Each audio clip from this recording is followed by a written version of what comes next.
Hello again to those who were at the executive meeting, and welcome to those who have joined us since for this extraordinary meeting of the Buckinghamshire and Milton Keynes Fire Authority. Do we have any apologies? None, Chairman. Thank you. Chairman's announcements. I just mention one thing. I had the pleasure of attending a demonstration at Stocklake of our USAR facility, the Urban Search and Rescue team. And I have to say that not only was I impressed with the vast range of kit and resources that we have available, but with the enthusiasm and commitment demonstrated during the presentation of that. Councillor Priestley, and I think anyone who has yet to see that should take the opportunity if and when it presents itself again. That's all I have to add. Can I just cover disclosure of interest, which has slipped there? We have no disclosures other than those already recorded. Thank you. Do we have any petitions, Katie? Chair, I believe there is a petition to be presented. I believe it's been presented. Councillor Rouse, you have a petition to present? You have 4 minutes to support that. Thank you, Mr. Chairman. This petition seeks to delay the public consultation into the proposed on-call improvement programme and the Chief Fire Officer widened operational independence to enable a more community-led solution for Buckinghamshire and Milton Keynes. It is, Mr. Chairman, an olive branch that we want to extend. Let me set out the 3 key reasons why we think this is necessary and the 4 key steps we're seeking to progress. We all know there has been adverse reaction to the proposals, and indeed we've received 2 compelling and articulate letters from the Fire Brigades Union setting that out to the Fire Authority. We think there are 3 key reasons today why there is an off-ramp, or 3 off-ramps, for the Fire Authority. Firstly, we think there is a potential breach of the gunning principles. The importance of considering the gunning principles in undertaking a public consultation was set out in our community risk management plan. Those are that proposals are at a formative stage, there is sufficient information for intelligent consideration, adequate time for consideration, and conscientious consideration of responses. It's notable that the paper presented to the Fire Authority makes no reference to the gunning principles or an assessment of how the consultation meets those gunning principles, despite a clear commitment in our CRMP. The proposed consultation is due to last only 10 weeks over the Christmas and New Year period. We all know that a significant number of parish councils across Buckinghamshire and Milton Keynes will not hold meetings over that consultation period, preventing them from providing a response through their corporate body decision making. The proposals are now at a final, and we would argue clearly perceived as not performative stage, having been developed from 2 options to a single clear option. The CRMP consultation took 12 weeks. 3 comparisons for you. Oxfordshire Fire and Rescue Service is taking 12 weeks over the same time period of Christmas and New Year. Warwickshire Fire and Rescue Service ran a 13-week consultation over the Christmas and New Year period, and Buckinghamshire Council ran a 15-week consultation over the Christmas and New Year period when it was consulting on major changes to adult day care services.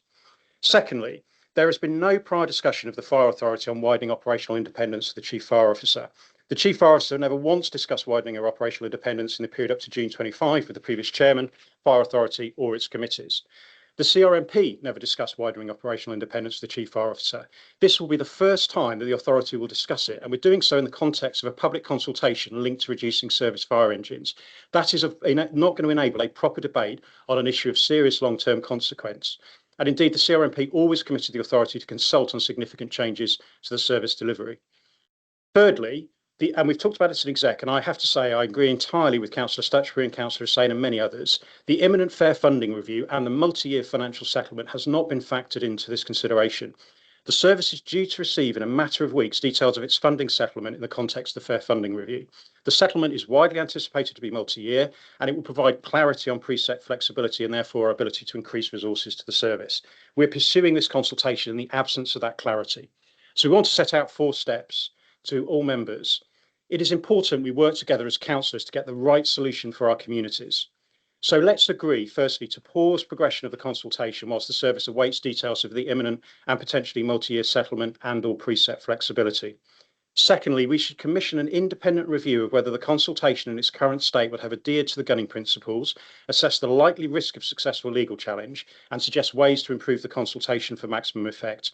Thirdly, in light of the likely clarity of financial settlement, a working group chaired by the chairman of the Fire Authority should be established, including senior officers, CFO, DCFO, ACFO, finance and assets, a representative from each political group, a staff representative from the On-Call Firefighter Unit and the FBU, tasked with looking at ways to improve these proposals to bring to the Fire Authority.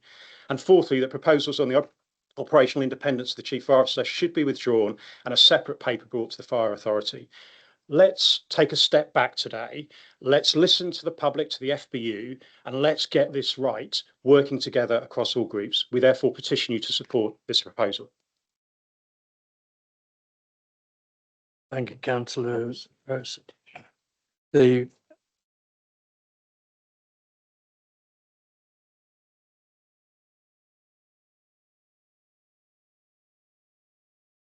For the benefit of those watching this on the YouTube channel, Councillor Rouse is now delivering hard copies of the petition to members of the authority and members of the audience.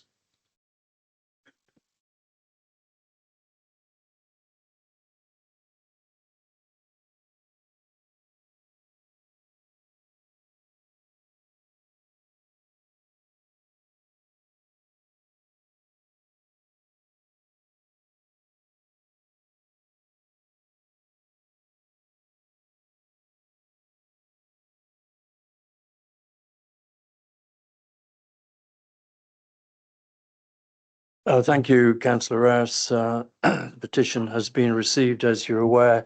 That is all that is required through our standing orders at this stage. Thank you for your comments in relation to.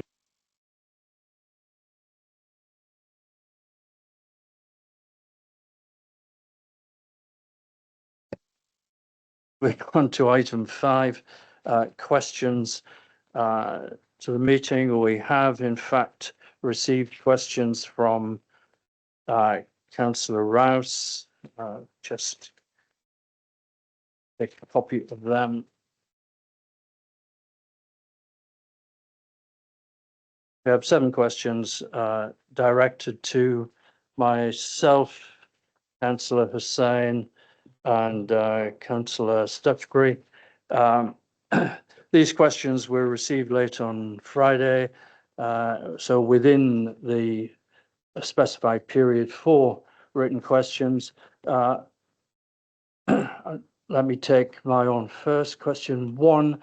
I think the importance of all of these questions, I would prefer to ensure that a written response is given to you within the necessary period, and that therefore would be my response also to question 2.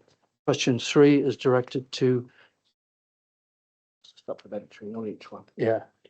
Do you have a supplementary on either question? I do, Chairman. I must admit, I'm slightly surprised that I've not had written responses given it was in the time period, but recognising and given the importance of the questions as relevant, I deliberately made sure they were relevant to the debates that we're going to have today. I just want to set out a supplementary question in relation to operational independence.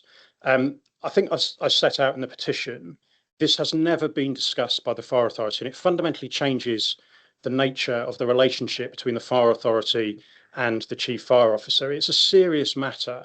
And I'm concerned that we have a proper opportunity to discuss it. One example, and I've sought clarification from the Chief Fire Officer this morning, and I hope that will be clarified when we get to the debate. When you read the papers, it isn't clear, for example, whether the proposal for operational dependence for the Chief Fire Officer on staffing extends to the Chief Fire Officer having sole responsibility for the appointment and dismissal of the Deputy Chief Fire Officer.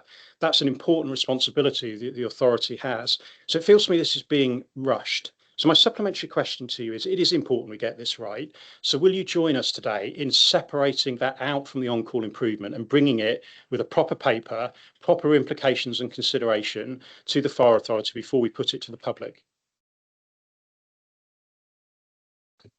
Councillor Rouse, my answer is Sam. I'll give you a full written reply in due course. The Chief Fire Officer will make reference to the question of operational independence in her report. Sorry, do I do my supplementary on 2 now? Okay. I mean, I should say to the authority, this is probably one of the most important things we're going to do. Transparency to the public on these matters, I think, is really important. So I'm asking in question 2 whether the consultation on call service cuts will include an explicit yes or no as to whether the public agrees with the proposals to reduce on-call appliances. The authority will note that in the paper, we are not being given the questions that are going to public consultation. Given the nature of the consultation, that seems to me a massive gap in what we're being asked to consider today. So I think it is important to ask the following supplementary question. Why can't you confirm that the public consultation will include an explicit yes or no to whether the public agrees with the proposals to reduce on-call appliances? And critically, if the feedback from the public is clear, they do not want these reductions, will the chairman and will the chief fire officer withdraw the proposals in March? Councillor Rice, I can't be expected to tell you what will be the outcome of the consultation, because bright as I might be, in some areas I don't actually have a crystal ball.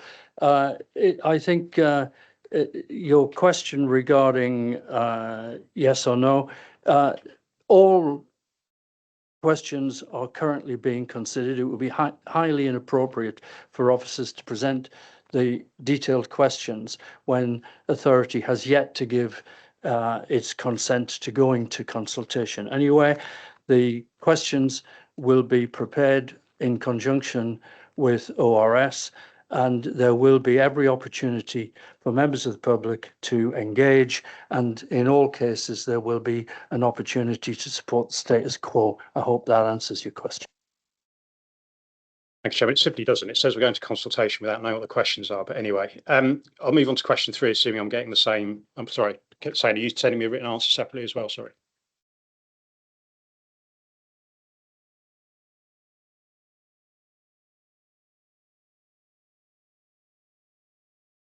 Thank you for the question. A written answer will be sent to you and circulated to members of the authority.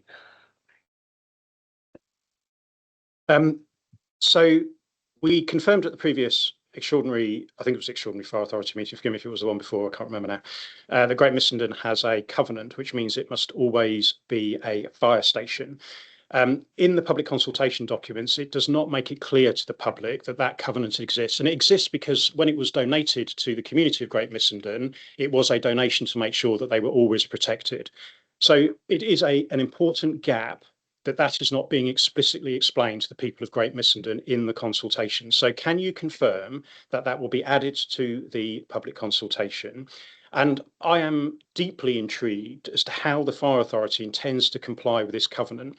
The one route I've been told about, I can't get my head around as the solution. So can you confirm the basis on which the fire authority would intend to comply with this covenant if it proceeds with the closure of Great Missenden?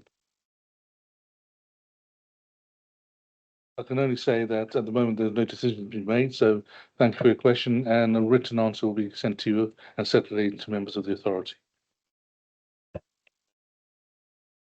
The public is seeing this. Okay. Question 4, am I getting the same written answer in future?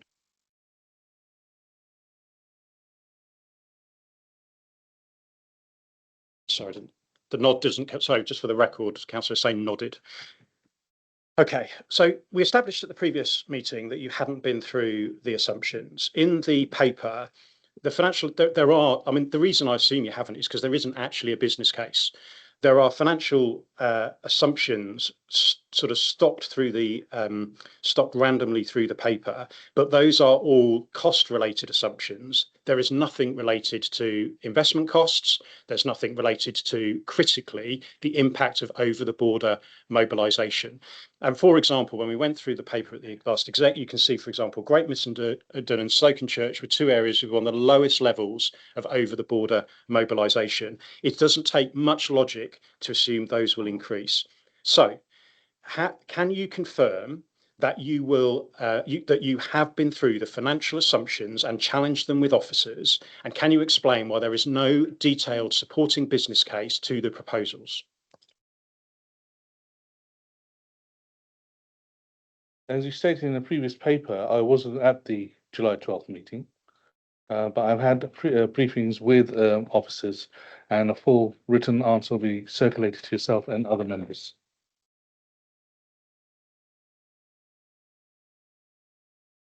Councillor Stutchbury, am I getting a written answer or? Well, firstly, thank you for the question, Simon. It wasn't, I always thought you might write to me and say sorry and apology, but never mind.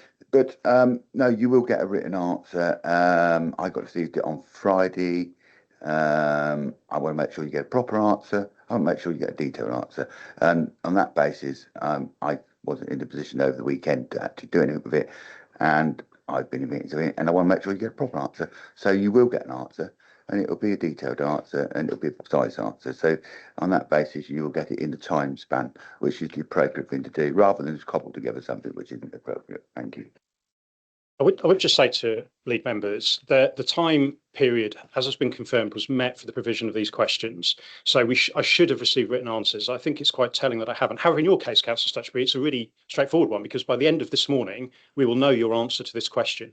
The question sets out that the Fires Brigade Union has made clear it believes the proposed on-call service cuts will endanger the public and firefighters. You are the lead member for health and safety. So will you please confirm, and we will see this later clearly, that you will therefore now oppose the proposals proceeding to public consultation? Councillor Ralph, thank you for your question. And we are going for a consultation, if that's agreed. And we all talk to people outside meetings, and talk to union people and one thing or another. And I talk to union people and that. And my understanding of these things is somewhat different to your own. And I think that we'll have a discussion. And questions should be about substance, not about proving a point for a debate. So I think you'll get your answer through the debate, and there will be plenty of opportunities to question each other and discuss that through the debate, which is probably would have been better to have a better question, but thank you.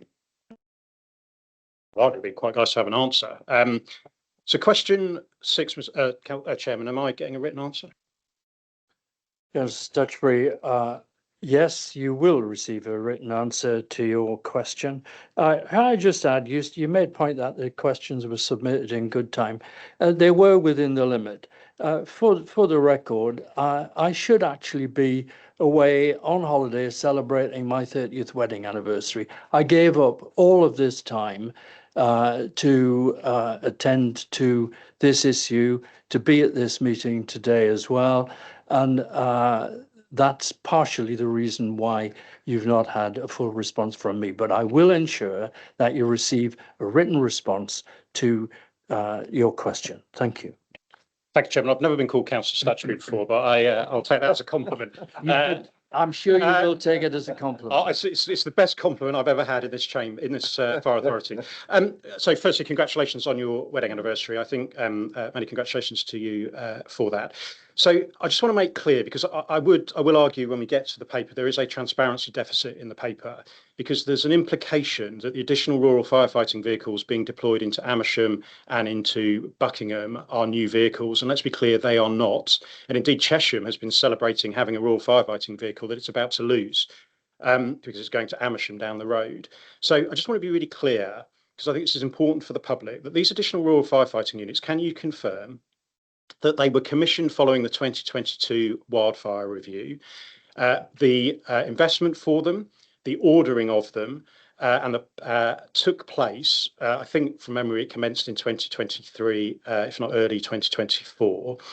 And it is important that in the business case that we took for those rural firefighting units, at no point were officers seeking to articulate to us that they intended to use these to replace vehicles, nor was it required for purchasing them. And I will argue later, we don't need to, for the similar argument I suspect has been made on water carriers and welfare units, we should just be investing in those. They don't need to be replacing vehicles.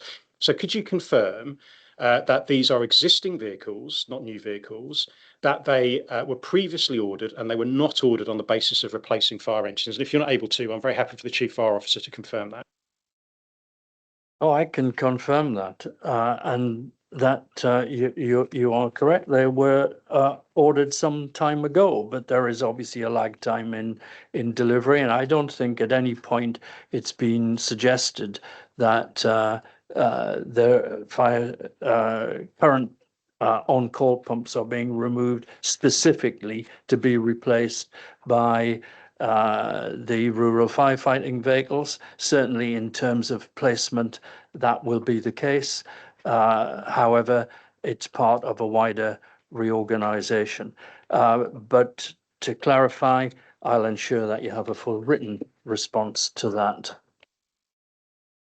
Thank you, Chairman. And my question 7, am I getting a written answer?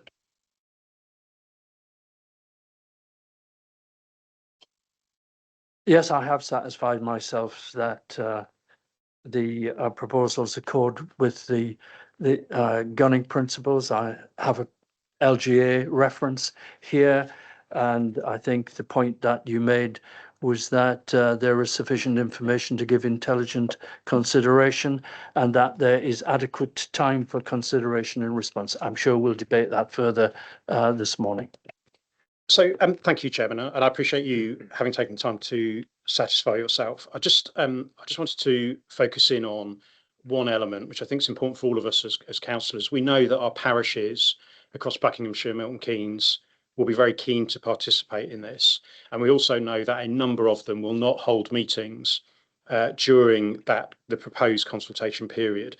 It's also, can I say, because of Christmas and New Year, reasons why in Buckinghamshire's case with the adult care review, with Oxfordshire's case with its review, which is running almost in parallel, I should say, on an almost identical set of issues, and Warwickshire did similarly over the Christmas period, we should recognise that at least 2 to 3 weeks of real engagement with the public will be lost. So I would just ask if you would consider, as we get into the debate, and just reflect on if it's passed, and I really hope the authority looks at the off-ramp opportunities and works with us on those. If it is progressed, will you support us in extending the consultation period to a 12-week consultation period to properly allow parish councils and the public over the Christmas and New Year period to engage? Thank you, Councillor Rouse. Again, I'll respond in writing in detail, but I'm sure the matter will be covered in the debate.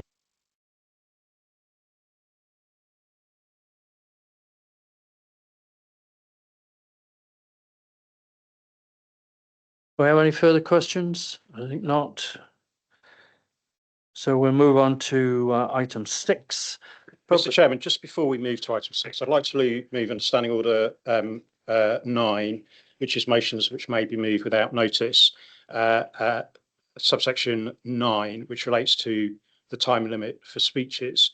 As I said earlier, this is one of the most important things this FAR authority will ever discuss, with serious long-term consequences for our communities. I think the limit of the 4 minutes, which has seen us being stopwatch timed, will lead to a poor quality of debate. And I really think we owe it to our communities to make sure we have a proper full debate this morning. So I would like to propose that we amend the time limit of speeches to 10 minutes. I should stress that I'm not seeking, and we won't be seeking in supporting this, to change the rules about people speaking only once. And clearly you retain control as chairman on contributions that you believe have gone beyond their time or need to be brought to an end. But I think it's in all of our interest to have a exploratory debate this morning rather than a rushed debate, which I don't think has helped us have the right quality of discussion. And I really hope members would recognise that just extending it to a proper 10-minute window for us to properly explore all our different views would lead to a much better quality of debate. I'd like to propose that motion, Mr. Chairman. Is there a second to that? I'll second that, Mr. Chairman. In that case, we'll put that directly to the vote. Those in favour of extending speaking time to 10 minutes, please raise their hand.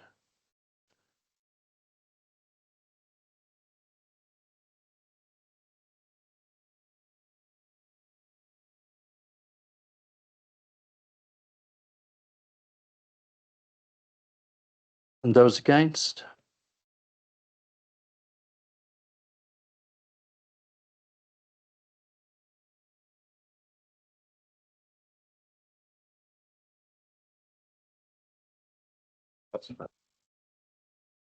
The motion fails, so we move on. I'll just comment, though. I think it's important that I do, and again, for the benefit of the public.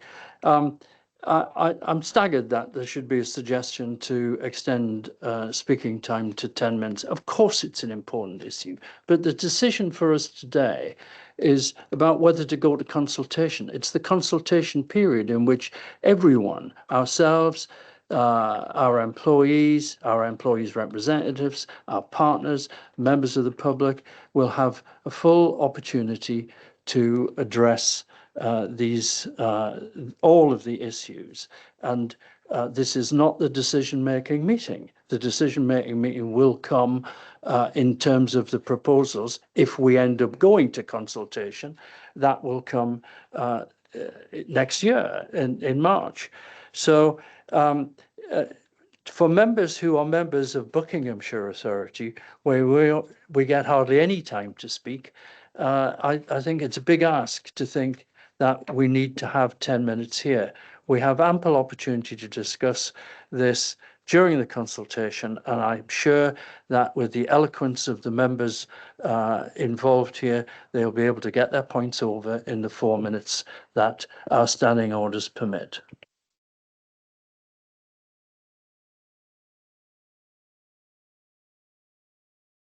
I think also after the Chief Fire Officer's report, there will of course be an opportunity for questions and then prior to us moving into the debate.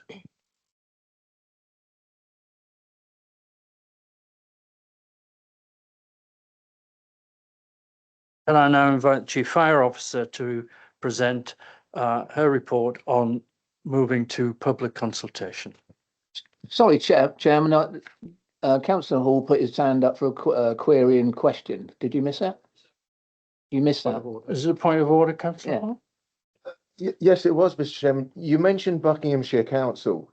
If I was sat in there in a meeting that was properly chaired and officers presented something and said, make a decision, but there's no report for you to see, as in, we're not going to be able to see the consultation, how can we make a decision? Is it a point of order, Councillor Hall? Yes, we would send the officers back and reconvene the meeting so that we can actually see the consultation that we're actually voting on.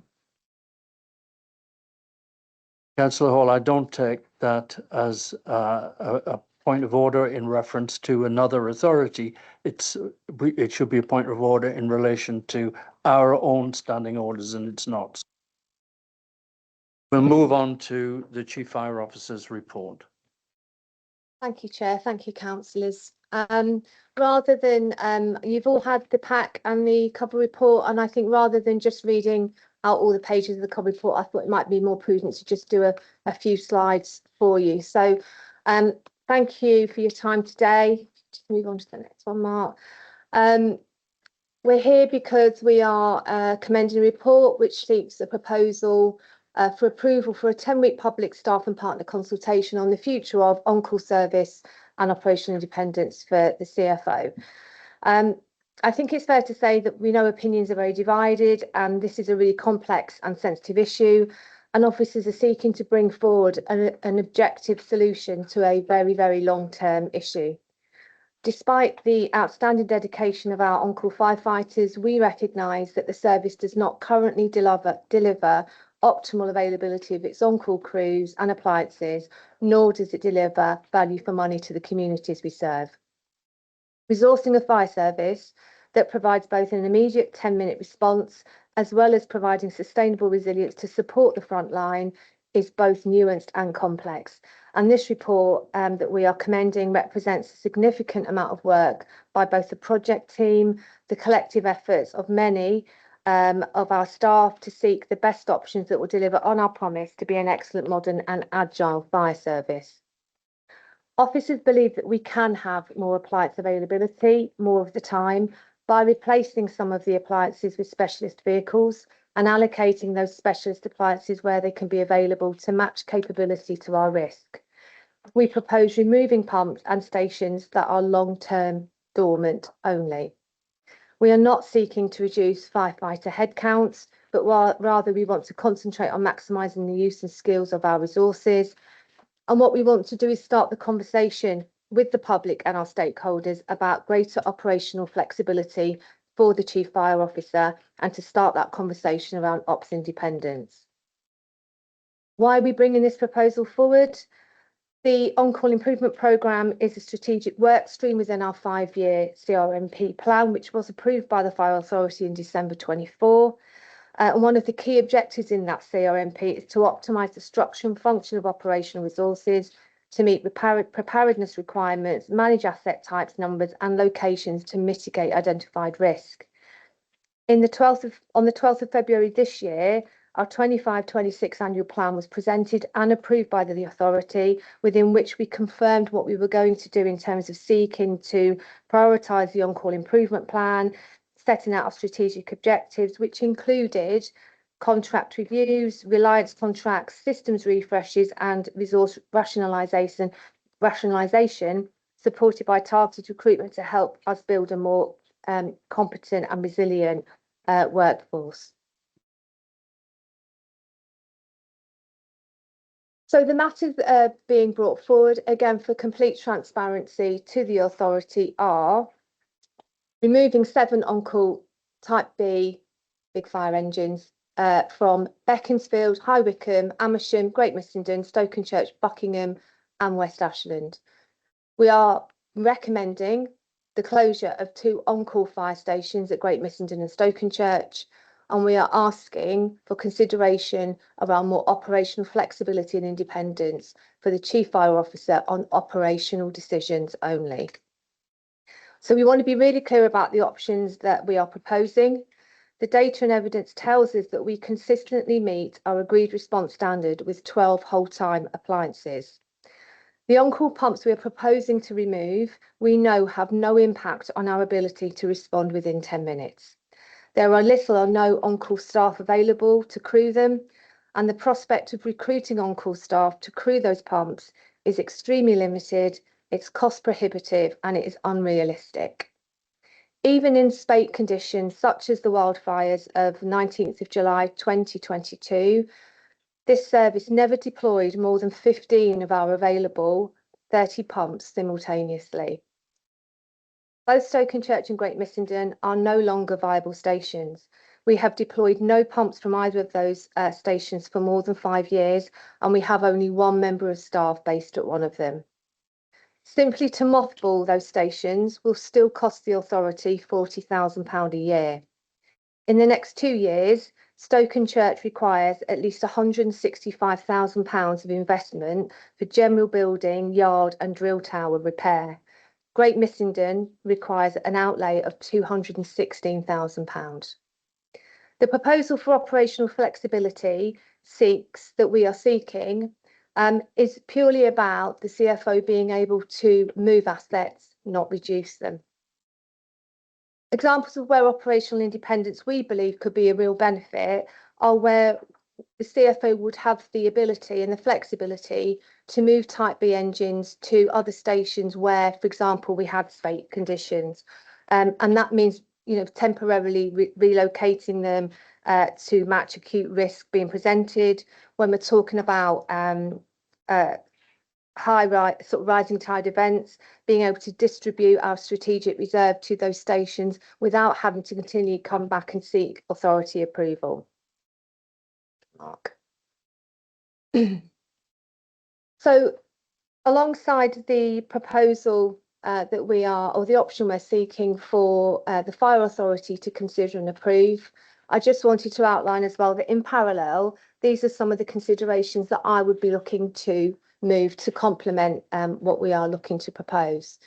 So the 2 rural firefighting units that we have recently taken receipt of will be permanently assigned to Buckingham and Amersham. At the moment, those units have been sort of floating around various sites in the county. And the current Type B on-call OC pumps will be taken out of Amersham and Buckingham. Sorry, yeah, that's right. The third 7.5 tonne rural fighting unit that we have, which is currently located at West Ashland, will be relocated to Broughton. There's a proposal that we purchase a new staff welfare unit.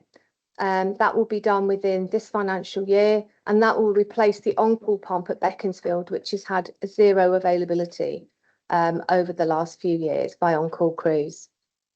That vehicle will enable us to make sure that our firefighters have dignity, have refreshments, and will absolutely assist us up and down the county in terms of providing them with that. And it also aligns with the improvement agenda from the FBU.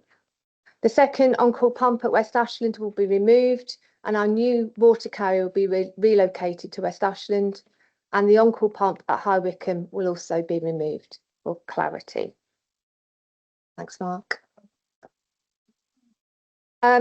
Councillor Rouse raised this, so we want to be really clear about making sure that this report isn't read in any way that is seen to be disingenuous. We have some corrections to make to the current draft, which we will do. One of them is just the appendix, the figure map, where it shows that the rural firefighting vehicles are currently based. It suggests that they're in the south at permanent locations. As I explained before, they haven't been there permanently. They have been floating around the county, but as confirmed, they will be assigned permanently to Buckingham and Amersham. And then there is also an amendment to be made on page 6, which again, I'm not going to read out to you, but just to be very clear, we are proposing to remove or replace some fire engines that cannot reliably be crewed. Thanks, Mark.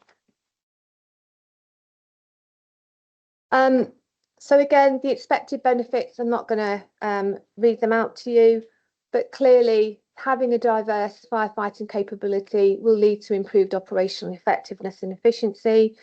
A good example of that is where wildfires that once may have required 10 to 12 pumps to attend can now be resolved with much fewer resources with the use of off-road. That's not to say that they replace a Type B engine, but actually what they can do is enable our staff to get there and free up the availability of those Type B engines going forward. I've talked about the benefits of having the welfare unit for our crews. And I think it's also important just to put in here in terms of transparency that we wanted to keep the ORS appendix in, the engagement one, which is in your packs. I think there is a need for us to recognise that there is still much to do around on-call provision. We have focused on whole-time numbers in the past, but we are absolutely committed to taking on board all the feedback that we got from that ORS commission piece of work, and we will continue regardless of what happens today to move that work forward. So our recommendations, we recognise that officers provide advice and the authority makes the decisions. As I said, this has been a really sensitive and complex process to navigate. Since coming into the role as the Chief Fire Officer, I've been bowled over by the outstanding work our firefighters and our staff do every day. But I've also been quite shocked at the lack of progress that has been made to address the long-term local, regional and national issue of on-call. I gave a commitment when I came in to make improvement. And I think it's fair to say this has been quite a journey so far. But we haven't taken the path of least resistance, as tempting as that would have been, because officers believe that the easiest path isn't always necessarily the right path to take.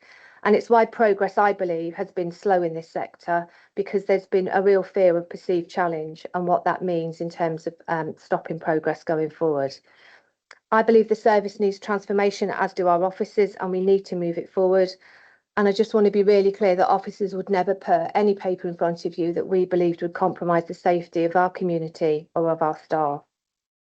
I just want to allude to the latest HMIC State of Fire annual assessment that came out in 2025 as well. And Buckinghamshire Fire and Rescue actually gets a mention in that, which I'm really proud of. And the fire services talked about in terms of the significant cultural improvements through visible values-based leadership, strategic focus and well-executed cultural change action plans that we have made. And it also refers to this service as having developed teams that adhere to their values and have created the right conditions for change. And I believe now is the time to make some of those changes. Most importantly, we believe that the public need to be heard and to be given the opportunity to make their informed views heard. It's their fire service and we want to provide the best service for them regardless of where they live in Buckinghamshire. So I commend our report and I hope that the Fire Authority will give the public the opportunity to have their say. Thank you, Louise. We take questions now to the Chief Fire Officer. Councillor Gom, Councillor Rose, Councillor Gom first, Councillor Carroll, yeah, Thank you very much, Chairman. It was a great presentation for the Chief. Thank you very much. And it was nice to hear you say that the public need to be heard. And you started off by saying this was a complex, sensitive issue. And therefore, that's why we asked for an extension of talk time. But you'd already noticed that it's a sensitive. So we still have to stick to our 4 minutes with questions. But anyway, what I would like to ask, so previously I understood that an engine was being taken for Buckingham. I'm concerned with that area because that is part of my ward in the south and the rural area, as it is with Councillor Stutchbury. And there was concern that a machine, one of the engines would be lost. Now I noticed that there's an appetite to put the RFV in there. If you could explain, please. And you said they've been floating around the county. My concern would be, is it going to be put there for a short while and end up floating around the county again? Or will it be put there permanently? And what is the benefit of an RFV compared to the Type B, please? Yeah, so the Type B are, in layperson's terms, the big red fire engines. They have, they need a minimum of 4 staff to crew them. They have a lot of cutting equipment, etc., etc. And whilst they are fantastic and we use them widely, they're not the most agile of vehicles, and they require specialist skills in terms of driving, blue light runs, etc., etc., etc. The rural firefighting vehicles, when we have taken receipt of them, and for a while what we had in the county was converted vehicles, which whilst they scratched an itch in terms of allowing us to get vehicles out and about, we couldn't use blue lights on them. And they weren't great, so they couldn't get them through farm gates, as an example. So we recognised very early on that we needed to adapt those vehicles and get the vehicles that we've now got now in here. So those, whilst we had those old, I think they were Navaras, weren't they? Just correctly, they were kind of sporadically moved up and down the county to where we thought they were best situated. But these rural firefighting vehicles, the RFVs, require a permanent home, and that's what we are now doing, and they will be assigned call signs and they will be permanently based at the stations that you've just referred to. Should there be a need, God forbid, that we get an issue down at the south end of the county, then of course we would move that vehicle temporarily to support the response down in the south end of the county, but they will be permanently assigned to those stations. I just quickly come back to Quickly. I will be quickly, Chairman. Thank you. That's why I said it, Chairman. Sorry. Councillor Gong, carry on. Watch the comments. That's very kind of you to say so. I think what would be good if we do move forward with this consultation, and for the community out there in where these are machines that we put, would be to allow people to go and look at them and see what they are, because Absolutely. most people wouldn't understand what they are. I've got quite a good idea, but if the consultation goes ahead, it would be an idea. Thank Councillor Gong. Councillor Stutchbury. No, sorry. You seem to be popping up everywhere in this meeting, Councillor Stutchbury, rather like Councillor Rouse. Councillor Rouse. Thank you, Chairman. I'm just going to focus my questions on the operational independence elements. Chief Officer, can you explain why you have never discussed widening your operational independence? Certainly didn't with me or with the Executive Committee, with the Fire Authority, before putting it in a paper that we're getting today. Secondly, could you confirm whether you have discussed widening operational independence with the Fire Brigades Union or not? Thirdly, you set out in your presentation that you don't believe that the widening of operational independence will give you the power to further reduce fire engines. However, when you look at on page 50, I think it's 50 of the public consultation document, 87 of our pack, that is not clear. And I would argue that you have that power under the configuration and organisation of resources. The only thing that this prevents you from doing is opening and closing fire stations. So if it is your intent that you do not have operational independence to further reduce fire engines, or indeed to reconfigure the fleet, as you are intending to do here with fewer fire engines and more IFVs, why is that not set out here? Next, I asked, and I don't think I heard it, so apologies if I missed it. I am genuinely sorry if I missed it. Can you confirm, because I can't get my head around appointment dismissal of other fire service staff, because you have that power today. The only exception is the appointment and dismissal of the Deputy Chief Fire Officer, which I will contend is a critical power for the Fire Authority to retain. So can you confirm that you do not intend, and it will be set out separately, to have the power to hire or to dismiss the Deputy Chief Fire Officer? Next, you have set out that you want the ability to deploy resources. And in your presentation, you have said that you are intending to permanently place the our rural firefighting units at Buckingham and at Amersham. Can you confirm that the power that you are giving yourself in terms of configuration and organisation of resources, deployment of resources, would enable you in the future to redeploy those assets? And so there is no such thing anymore under operational independence as permanent allocation. Next, if the proposals are approved in March and you proceed with the removal of the fire engines, is it your understanding that you will therefore, if alongside that, given this operational independence, put this fire authority and a future fire authority in June in a position where, if it wants to reverse these changes, and let me be clear, if the Conservative group is ever in control of the fire authority again, we will reverse these changes, and we have a plan to do so, notwithstanding this operational independence. But in that scenario, is it your understanding that the fire authority would not be able to reverse those changes, because at that stage it is entirely within your operational independence?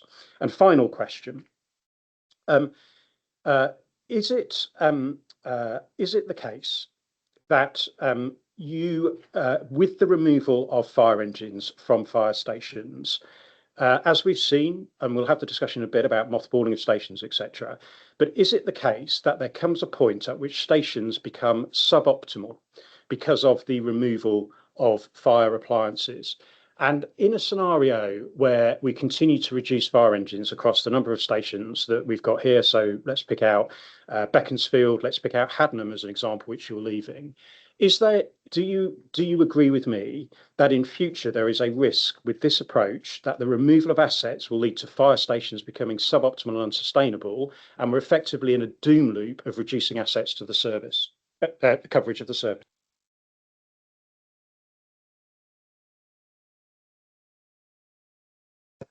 Thank you, Councillor Ask. I will attempt to try and answer all of those. You may have to prompt me again to try and answer them. Working backwards then, we haven't closed any stations in Buckingham since the 1990s, I don't think. And I think we shot Burnham and on-call fire stations, apologies. And the decision, or even the conversation to start talking about doing this, is sensitive, I understand. It's tricky, and it's not necessarily a position that we would ever want to be, because in an ideal world, we would have lots more firefighters, we would have lots more on-call available staff, and we wouldn't need to do it.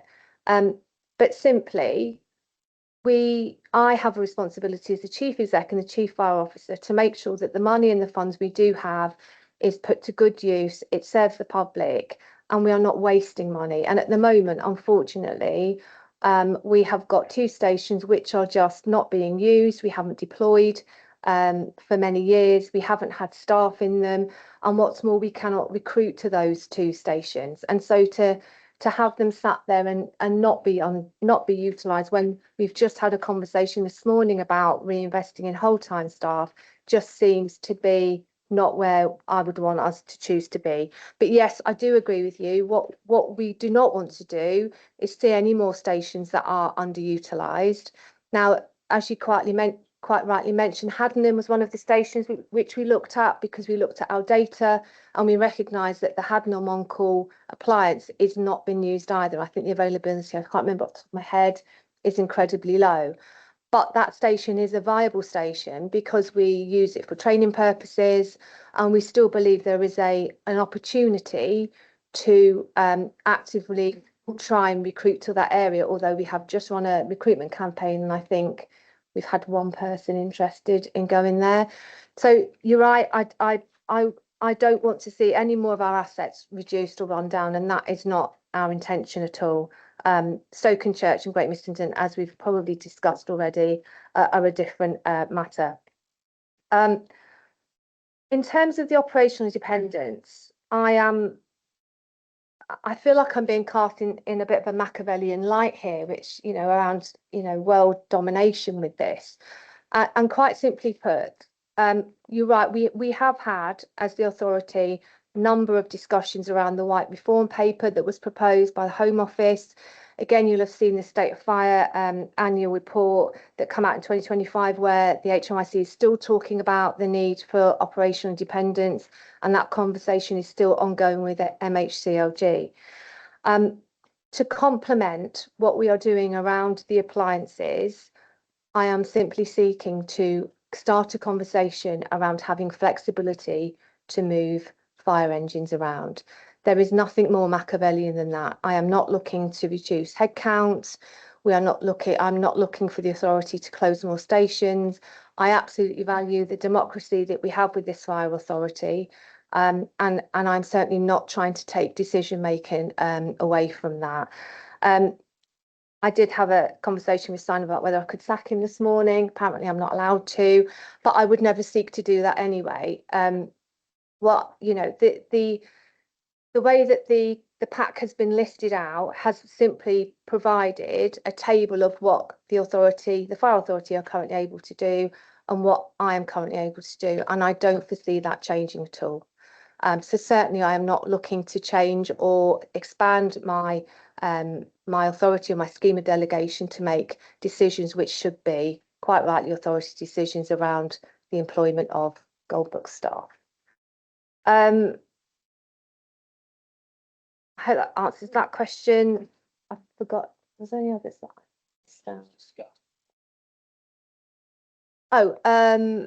yes, the conversation. So I know you're going to get a written response from the chair. The issue of considering operational flexibility and independence hasn't come as a surprise. We've been talking about this probably since the on-call improvement programme, when we started having some of those consultations and conversations. As I've previously outlined, the FBU have been sat next to us and been invited to have conversations with us around the proposals put forward for a considerable period of time. My understanding is that they weren't at a couple of those meetings. Now, if it transpires that they feel like they haven't been consulted, that has been through no mischievous undoing, other than the fact that they have not been present at some of those meetings. So we have an excellent relationship locally with our FBU, and that continues to this day around these proposals now. Forgive me if there is anything else I've missed. Sorry, Chairman, I mean, a number of the questions were answered, so I'll restate them. So firstly, just for the record, you and I have never discussed operational independence in the context of on-call. Secondly, can you just be crystal clear with us? Because it was a crystal clear question, and it wasn't meant to be, it's a serious matter. And let's depersonalise this for a second away from you and the current Deputy Chief Fire Officer. Under these current proposals, where you are moving to the appointment and dismissal of other fire service staff, for clarity, are you intending to update this to show that that will not affect the relationship between the fire authority and the Deputy Chief Fire Officer? That is a really important piece of clarity. Secondly, let's just depersonalise it again, because you didn't answer this question. And nobody's used the words Machiavellian. What we are describing are consequences. So let's assume, because we're not making decisions just about you, we're making decisions about the future Chief Fire Officers and the future relationship with the Fire Authority. These powers under configuration and organisation of resources, does it allow the Chief Fire Officer to move the rural firefighting units that it is assigning to Buckingham and to Amersham, yes or no? And finally, do these operational independence powers, if implemented in March, prevent a fire authority in June from reversing the decisions, because the assets that have been removed, and those now, and under configuration and organisation of resources, implementation of those assets or reinstatement of those assets become a sole responsibility of the Chief Fire Officer, yes or no? So working backwards, that remit of what operational flexibility might look like, we haven't defined that yet. That is part and parcel of having the conversation now. But no, it's not my intention to change my remit.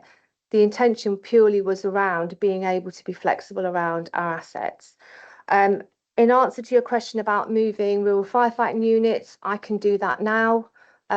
Because they are not classed as, they don't come under our response times, so therefore I could do that, so I don't need to make any changes with that. And forgive me if I have misinterpreted what you said. I did not say that we have ever had a conversation prior to operational independence, for clarity. Thank you, Chief Fire Officer. Councillor Sherwell. Yes, Chairman, just for clarity, my understanding, and I'd like this confirmed, is that there's nothing in this that would in any way reduce the pace and the willingness of the authority to recruit on-call firefighters. And there is nothing in this that will prevent us establishing or re-establishing an on-call engine if it became clear that we could have the staffing to run it operationally and effectively. Yeah, thank you for that. Yes, I can confirm that. And that would be one of the benefits potentially of having that operational flexibility, because it means that I could actually put Type B engines back into those stations if we do take them out, without having the necessity to come back and go through the full business cycle of seeking authority approval. Thank you, Louise. Thank you, Councillor Sherwell. Councillor Carroll was next. Thank you, Chairman, and very interesting today, isn't it? A sad day for a lot of people. Just going, most of the questions I was going to ask have been asked, but the fundamental one for me is because in the presentation there wasn't particularly any mention of the public or community feel or trust at all, which to me is fundamental. Probably know around this table, I've been a community man for 35 years or whatever. Got nods, thanks for that. And that's why I'm here. We're elected members. So to me, I've already done a mini consultation where the public have said to me, where I go all over the place, they're very unhappy about this. The trust thing of this is so important. You couldn't put a cost on that. So going back to the chief, who I've got an enormous respect for when we speak, the cost to this again, I've got a fantastic memory.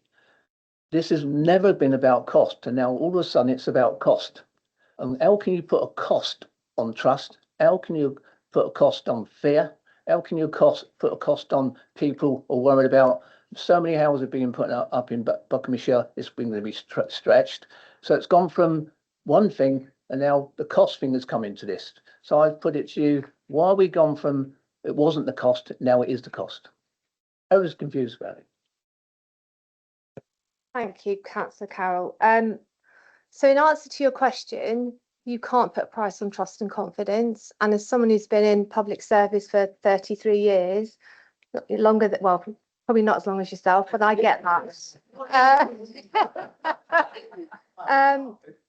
But that is absolutely why we need to make sure the public are well informed, we are transparent in our process, and we give them the chance to have their say in this. I mean, again, we build trust and confidence up, don't we? And I will say again that we would never, ever put anything in front of this authority to consider that we genuinely believed would risk public safety. That's just not what we would do. We have never talked about cuts, and I think our officers have been really, really clear that we don't talk about cuts. What we are talking about is reinvesting, and what we are talking about is not wasting money. And unfortunately, at the moment, we have a budget of £1.2 million for our on-call staff, and we are not getting the on-call staff in the station, and we are not getting pumps out the door. And I think we have a duty, I have a duty certainly, to challenge that and to try to see how we can make improvements. Thank you, Louise. Thank you, Councillor Carroll. Councillor Hall is next. Thank you, Chairman. I've got a number of questions. I'd rather not ask them all at the same time. So if I can come back after a few other people who are speaking, if that's in order. Well, I'll start with the first question. We discussed in the executive committee meeting, which many of you weren't here earlier, that during Q2 of 25-26, our three busiest stations, Aylesbury, West Ashland and High Wycombe, needed to call over the border fire engines on 108 occasions. That's just in a quarter. That's 108 times we've called on Bedfordshire, Oxfordshire, Berkshire, London, Hertfordshire, whoever. I think this is rushed. I think it's come forward far too quickly. Councillor Wilson, myself, Councillor Carroll, Councillor Oda and Councillor Hussain, we all live in the area of Buckinghamshire that is highly dependent on High Wycombe Fire Station. And the proposal here is to remove a pumping appliance from High Wycombe Fire Station. Councillor Wilson is actually disproportionately affected because Beaconsfield is also losing a pump too. This is very difficult for our residents. Now, I'd like to ask the Chief Fire Officer, Olney Fire Station on page 26 of the report appears to be our most successful on-call fire station. And my understanding, because I talk to a lot of firefighters and staff within the service, is that station is particularly crewed with whole-time staff that retain. So what I'm saying to the authority today is, where we're rushing this through, making, all right, not cuts, but making shrinkage, like in High Wycombe, for example. High Wycombe particularly concerns me. If we can encourage whole-time firefighters to retain for us in Olney and make that a really successful retained station, can we do that in High Wycombe rather than rush through taking that third appliance out, when actually one little incident or one major incident on the M40, the two fire engines go out of High Wycombe, and there's all of us councillors that I've just named, for X amount of minutes, we don't have any fire cover. We don't have anything immediately available. We're reliant on Beaconsfield, Amersham, Aylesbury, Tame, Maidenhead, Slough, backfilling High Wycombe as quickly as they possibly can. And considering that High Wycombe is a principal town in Buckinghamshire, surrounded by lots of smaller towns and villages, that's a huge chunk of the population of this authority. So what I'm saying, Chief Fire Officer, this is a little too rushed for me. And given the experience in Olney, which I hope you can confirm for me in a moment, we must be doing that in some other locations so that we don't need to shrink our fire appliances. And do you agree with me that that's something we should do? And that's my first question. Olney is successful, and you're quite right, but there is a mixed crew there. So we have both whole time and retain there. Waddesdon actually does very, very well as well. So in the south end of the county, we have both. We have, and I know we have supplied figures recently around our whole time firefighters also doing retained. I know Simon has spoken to you recently, and that is something, of course, we're going to encourage to do that. But they also work very hard, long hours, and some of them just don't want to also put themselves on the run. I'm going to ask Doug, if I may, just to come in around the Wycombe challenge around the on-call pump, which we are proposing we take out. We know that's not used, but we do know that you're right, Wycombe is a really, really busy station, and we have our aerial ladders in there too. But Doug, if you wanted. Yeah, hope I can offer a bit of reassurance around that point. So, you're quite right, Councillor, that High Wycombe, West Ashton, Aylesbury, three sort of key areas in terms of demand. I just want to give members the confidence that our response times in all of those areas is well within our response standard. We have appropriate resourcing to resource those areas. The reality is High Wycombe's on-call pump is seldom available. The same is true of West Ashton's second pump. So I think that's, the position now is those offer very little in terms of additional response, but we're still well exceeding our response expectations in those areas. So I think that's important to note. Yes, over the border, with our mutual aid arrangements, and particularly in Thames Valley of borderless mobilising, we do see over the border coming in, but I actually recognise that to be a positive thing, because I think the public are getting the quickest response, irrespective of whether it's coming from us or a Thames Valley partner or other. The dual contracts point the Chief touched on, it's a really good point. I think there is always opportunity to see if our whole-time staff are willing to do on-call, and we have seen some success in some areas. There are limitations on that, because as the Chief alluded to, and a conversation I had with a firefighter just yesterday, it's quite a big expectation and quite a big ask to do the whole time shift and then offer 40, 50, 60, 70 hours between those shifts to do additional work. And it won't work for everyone. So whilst it's an area we can seek to further exploit, I don't think it's something we can rely on as a saviour of our on-call units. I have more questions, sorry. Right. Councillor, just before we do, delighted to have your questions, and I understand the need for a preamble to a question, but can we keep it to that rather than extending the debate? Indeed, Chairman. Yeah, my next question is actually quite brief. I was speaking to a firefighter last evening, and Doug actually just quoted the numbers. He said, who wants to commit to 40, 50, 60 hours per week? Do we think people are mad? Yep. That's why we can't retain firefighters. So can you explain that one to me, please, Louise? Nationally, we know that recruiting to on-call is a huge challenge for all the reasons that you've said. We know that there are big areas in our county that are very affluent areas. We currently want staff, on-call firefighters, to be in close proximity. They have other jobs. There's a whole raft of reasons why on-call availability has declined across the country for over many years.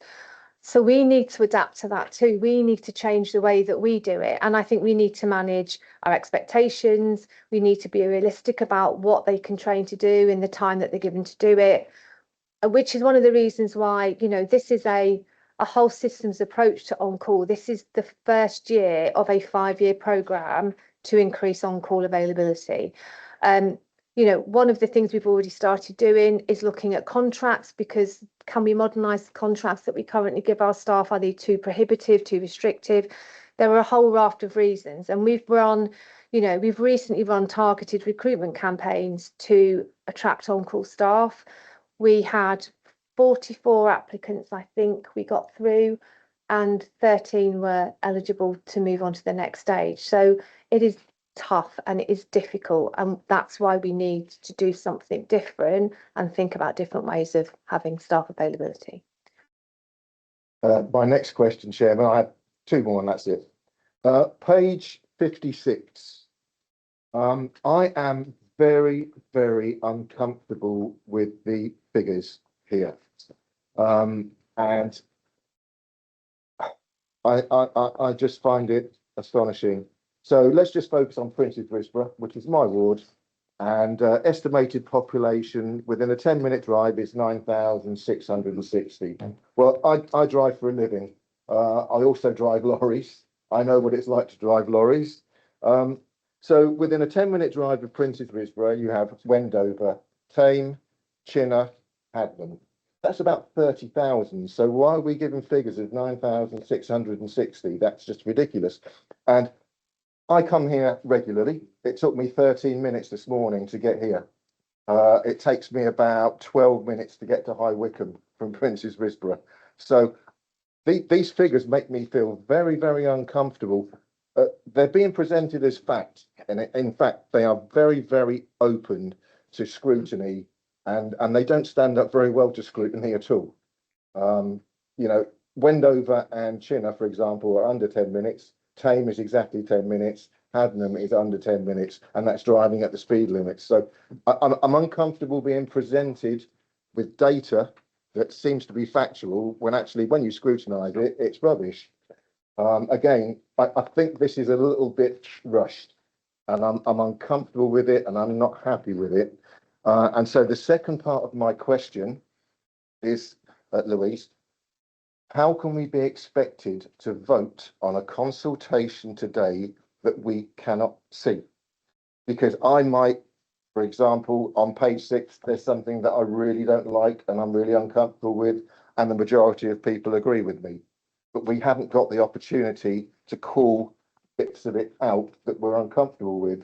So I cannot see why only a fool would vote for something that they cannot see. We are public representatives, and I think it is beholden on all of us to be responsible enough to have sight of what we're voting on and to be comfortable, yes or no. Just to come back to you on some of the data, and I have got the privilege of having Matt and Jackie who have pulled a lot of the data and worked tirelessly on the project. I think the figures you're referring to, when we've looked at them, refer to working age. So what we've tried to do is look at the demographic around those stations to model some idea or give us an idea of realistically, could we recruit to those stations with the surrounding demographic that are of a working age. Is that right, Matt? Mike.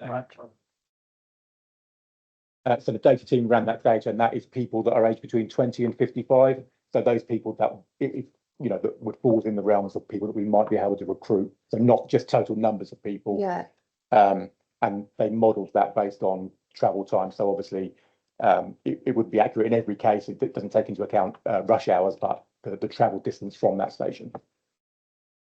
And then I guess in response to the last question, this is about approval to go out to consultation. And during that consultation phase, those are the sorts of discussions that we will be going out face to face and having with the community. So, the information is there. There's a lot of information in there. I accept that. We are as comfortable and as confident as we can be that the data we are presenting to you is factual. We've modelled it. It's up to date. But those are the discussions that we can have during the consultations if you decide to approve them today.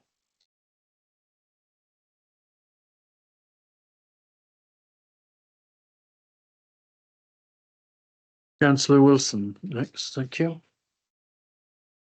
Thank you, Chairman. I've got 4 questions. Thank give you advance notice of writing 1 to 4.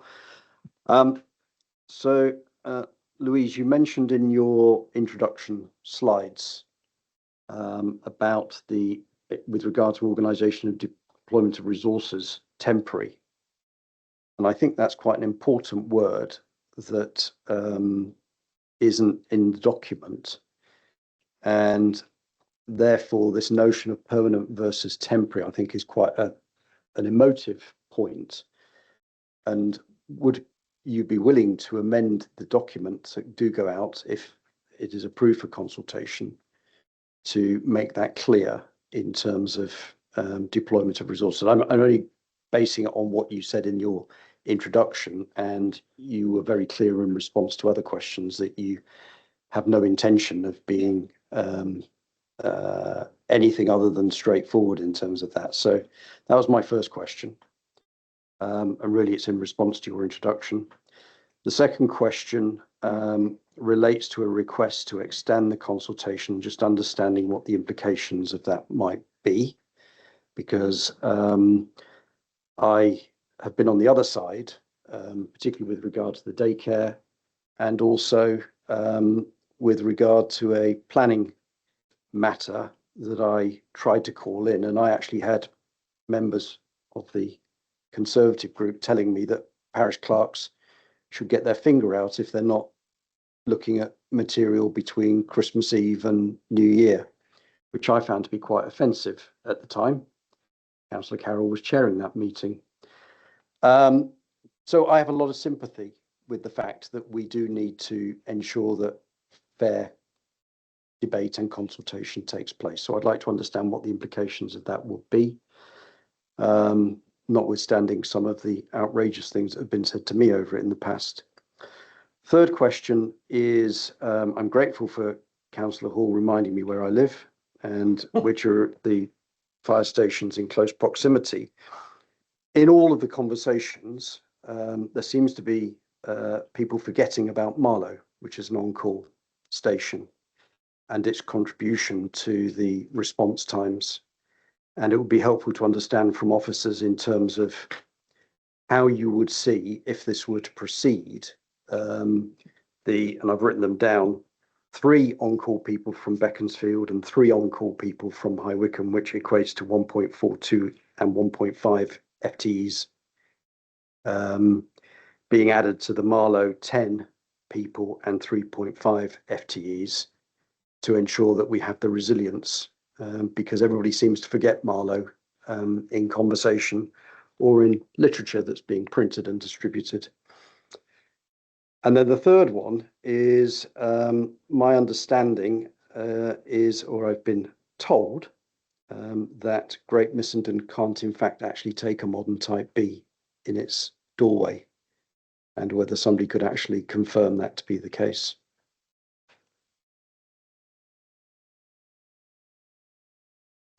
Right, I will. So yes, if there is any clarity that is required within the final pack, I'd be really happy to change that. So I know we've talked about temporary movements of vehicles, etc. Just for clarity, at the moment, because our specialist vehicles aren't measured in terms of their response times, it is within our gift as officers to move them anywhere.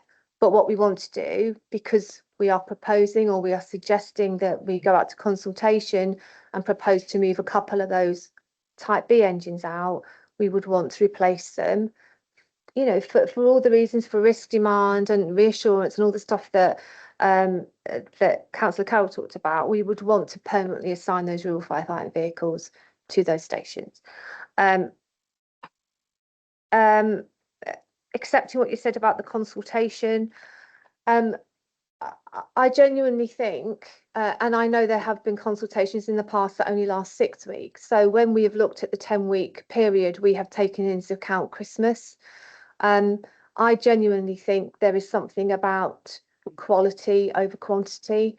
And Emily and our comms team are already working up a really comprehensive plan that will see all officers going out on the ground, a blend of online consultation. I think we've got meetings in Haddenham lined up. So I think, and I genuinely believe, we can still conduct quality consultation if it's approved today, that will give people the opportunity and the chance to have their say. I mean, I know that Simon's already speaking to some of the parish councils anyway, or they've kind of contacted us to see if they can have meetings with us. So we are already engaging, should we need to. In terms of the Marlow response, I'm gonna, if I may, hand over to Doug. You happy to do that? Yeah, thanks, Chief. Yes, it's a really good question, and if we haven't illustrated it sufficiently in the documents, then apologies. But Marlow is a really good example of why we're doing this work, I think. So Marlow has very limited, if fully available, and I mean immediate availability, it has very limited impact on response standard again, because the proximity of Wycombe and the whole time pumps there, they will always get to Marlow before the likelihood of a crew getting in the 10 minutes expected time and then, you know, serving a response time in that Marlow area. So that's important. But Marlow is a great example where at the moment availability is low across all tiers. But actually, what we will seek to do is really, really bolster the resilience of Marlow through introduction of staff from High Wycombe on a tiered response, Beaconsfield, the one member of staff at Stokenchurch who already goes to Marlow to do his training and keep up his competency. So that is an example where there's a real opportunity to address resilience, and that is one of the key things that we recognise we need our on-call staff for the future. It's not so much about immediate response standard, but it is about having the ability to get big relatively quick to deal with those less frequent high impact events, and Marlow would be a key station in that respect. That answer your question.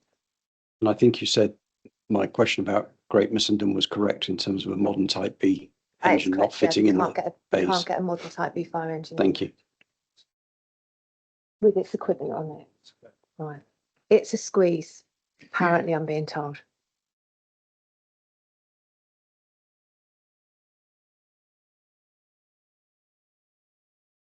I have a number of questions, as I think all members have. Hopefully I can squeeze them in 4 minutes. Can it be confirmed that this process was started in December 2024? That the actual process to look at the on-call was started then, and you were asked specifically to be innovative and flexible in your response, in your proposals. And also, can you confirm also to the public that, as you state on page 6, this programme of work is not designed to cut budgets, but reduce firefighter numbers, or divert resources from our front line. It's to reinvest savings back into our on-call service and realign resources to improve availability and resilience. Can you confirm that? And also on the consultation, I think Councillor Wilson's asked my question, but as a councillor who's been a councillor since 1999 and on county council since 2003, I've never been asked about questions going into a consultation in the county council. So what normally happens is a body or a process is agreed, and either an outside body is appointed to do the consultation, or the internal comms teams do it. But I don't remember as a councillor being asked, do you approve of these questions? And also, can I state something to confirm about the realign resources to improve availability resilience? Is something Councillor Rouse said about some of these stations being suboptimal in the sense of not providing any sort of help to our service because of the on-call situation and for the state of the stations themselves. You talk about Stokenchurch needed a considerable investment to be brought up to spec, which is a considerable investment compared to what our reserves are at the moment and what our underspend is at the moment. So that would need to be found from somewhere if this consultation decides that that station should change, should stay. Mr. Chairman, can I make a point of personal explanation? Yeah, if Councillor Rose would like to just clarify a point, not further debate. No, just so we're clear, the question I asked the Chief Fire Officer did not relate to Stokenchurch and Great Missenden. I asked the Chief Fire Officer, if we remove further appliances, will it begin to make other stations unviable and suboptimal? That was the question I asked. I was talking about future direction of travel on assets, not relation to Stokenchurch and Great Missenden. I just want that to be critically clear. Thank you for the clarification, Councillor. So in answer to your first question around discussions around on call, you mentioned the 2024, that was sort of the formation around our CRMP, but actually these conversations have been happening for over 5 years. We know, again, nationally, for all the reasons we've discussed before, on-call availability has been a real struggle across the country. It is a particular struggle for us as a county, I think it's fair to say. And I think it's fair to say our availability of on-call is comparatively very, very low when you look at other fire services. But again, as I said before, I'll caveat that with there's lots of nuances. People have different governance arrangements, have different demographics, but we are as a county incredibly low. But we did take the challenge of being innovative and creative around looking at on-call, and that's why we are doing this as a whole systems approach. So there is no silver bullet to resolving the challenge of on-call. There is a whole there is a whole programme of work that still needs to happen to try and get us into a better place where we can guarantee we are getting our staff out of the door in the right place at the right time with the right skills. Did I miss a question? Is that it? No. I hope, does that answer your questions, Councillor Hussain? Thank you. Thank you, Councillor Hussain. Councillor McLean is next. Thank you, Chairman. Some of my questions have already been answered, but just picking up on something that Matty mentioned in terms of the catchment areas and the pools. ONI is showing us 4,218, and the electoral roll there is over 10,000.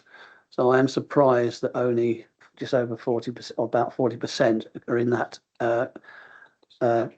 catch, or the age group. I just wonder whether there's any gender balance or bias in terms of that. Are you assuming that less females will apply than males? So I don't know, but I can go away and speak to our data guy to just confirm exactly around those figures. So if it's wrong for ONI, it could be wrong for a lot of them. So they could be grateful for that. Also on page 19/56 of the pack, all the stations are listed with the estimated population we just talked about.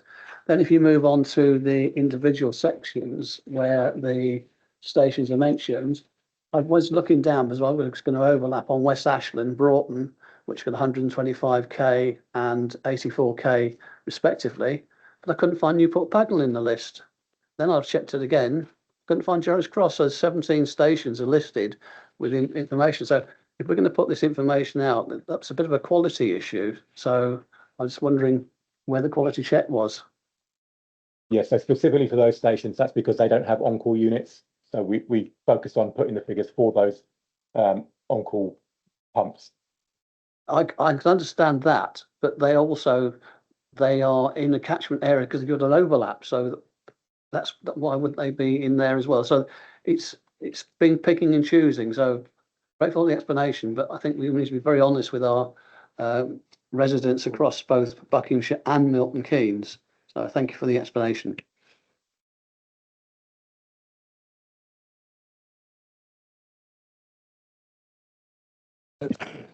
Thank you, Councillor McLean.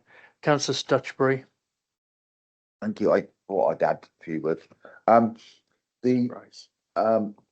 was grateful to the intervention of Councillor Gary Hill when he said that these aren't cuts. I think that was a step forward. I think that was a brave point to say and a recognition that these aren't cuts. And I thank him for that. And he said that earlier in the meeting. But that said, I think that the questions which we have to navigate is this. I fear the powers competence question is a very large question, and it needs to be looked at through the consultation. I think where people would look at worse scenarios with it is the Isle of Wight situation, what happened in the Isle of Wight, and where there was some difference of interpretation of that. So I think it'd be useful during the consultation that the extent of the powers of it and the use of it and the way it would be interpreted needs to be fully whatever, because I believe that was an extreme use of the powers of competence. It's a public record. I mean, you can go and look it up. One tends to. So I think we need to do that. The other thing I think we need to make sure in this consultation, it's very clear to people that this is a consultation and this is to gather information about personal concerns, circumstances from the public. The other thing that I think, listening to the conversations about trade unions, I seek assurance that through this consultation that they will be fully engaged, their professional concerns will be listened to in the contents of the ambitions of the consultation. I think that's an important part of it, and they will have the same rights to influence the consultation as any member of this authority who comes up with substantial information of relevance. And that's I've got another point, but I'll answer those first. Yeah, thank you, Councillor Stotchbury. And you raised some really good points. And And as we've said all along, I think we are incredibly lucky because we enjoy a really good relationship with our local FBU and our regional. Got to say that because he's sat here. But no, we do. And I think we have some very, very honest and very open conversations. And I've already had conversations with a number of MPs this week. And we absolutely agree that should we get approval to go to consultation, we absolutely need to sit around the table with FBU colleagues and continue the conversations about, you know, not just what the consultation is suggesting, but how we move things forward in the future. So I absolutely agree with you. Thank you. The power of competence question around how we interpret that, I think is a big question within the room. There are some bad scenarios and there's some good scenarios with it. Just how you interpret that. Yeah, you're absolutely right. So so I have seen the Hampshire and Isle of Wight report, and it wouldn't be appropriate for me to comment on the way the Chief Fire Officer and the authority sort of push those proposals forward. But I guess I go back to the point that we wanted to start the conversation about having more flexibility. I didn't want to be so completely prescriptive that it would end up sort of almost hamstringing us in terms of taking the conversation forward. What I can do is say publicly that there is nothing within the proposals that is suggesting we do anything that is currently outside what I think is reasonable democratic processes. It is purely about having the ability to have some flexibility around operational decisions at pace when needed that don't have to come necessarily back to the authority.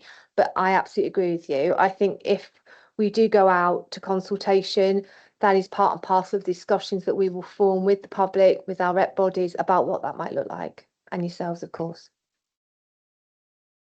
And one of the things that I think the concerns about public consultation, I've heard some very good points made about consultations this morning. I think that one of the things we have to be clear about this consultation is consultation.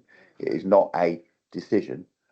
It's consultation about preparing for a future decision. I think that has to be couched in the correct language.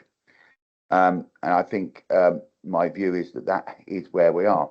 The reason I said in the earlier points, because relevant information that is gathered for a consultation, if it's of beneficial, fiscal or safety or information which we didn't know, that will influence the consultation. That would be my understanding of it, positively or negative, depending on that information received.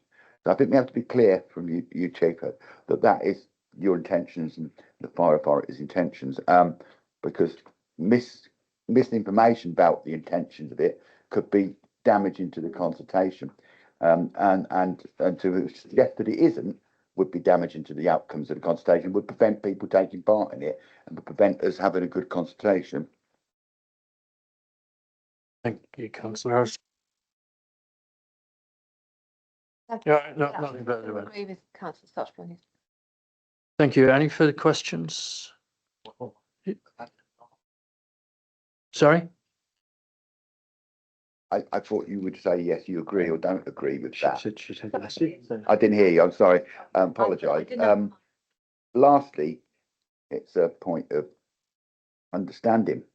During a consultation which is ongoing, as members of the authority, what is our position in a legal sense around the consultation? Is it to assist it, frustrate it, or help it go along? I think we have to understand that, because judging by the fact the consultation has been well advertised, I want to make sure that going forward we get advice on how we deal as members of the authority with the consultation, because we have an obligation to make sure that the information comes out in the consultation is worthy, meaningful, and not disjointed. So I think that needs to have some explanation around that, because the consultation has been well advertised. So if today the Fire Authority approve the option to go out to consultation, we have an independent company that have been commissioned to make sure that the consultation is it's open, it's honest, it's it reflects exactly what is being said out in the public and through stakeholders, and that it's then brought back where we can then look at the feedback and then hopefully present the feedback, the evidence honestly and transparently back to this authority next year.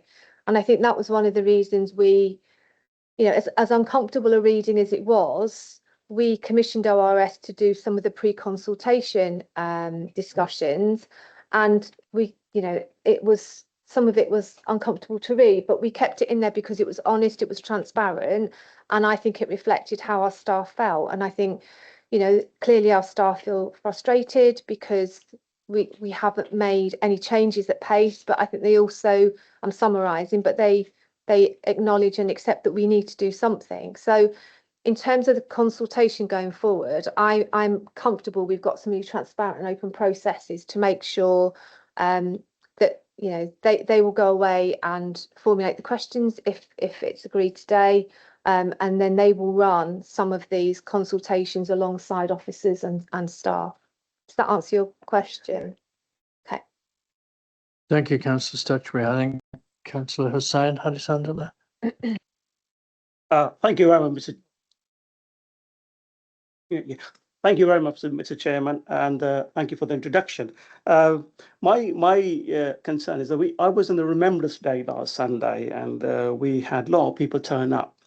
And the impression I get from the people is that we are actually compromising the people's safety and also trying to save some money, or money-saving exercise. What would you say that I can actually explain and go to the resident and explain to them that we're not doing that, we are doing for the best interest of the public, and also say that we're all representing our people, wards and whatever. We are here to make a decision in best interest of our public. Thank you, Councillor. That's a really good question. So what I would say is firstly, I would point them in the direction of the data in the pack that we've produced. But I would also really encourage them to get involved in some of the face-to-face consultations and the online consultations. We are really, really comfortable and really happy. If there is a community there that wants to see officers face-to-face, we will try and make sure we can do that, because I think it's really important that they get an informed view of what we're doing, why we're doing it. So I would put that off on the table. We would be really happy to come and speak to communities who are worried about some of the proposals and sit down with them and talk that through with them. Thank you.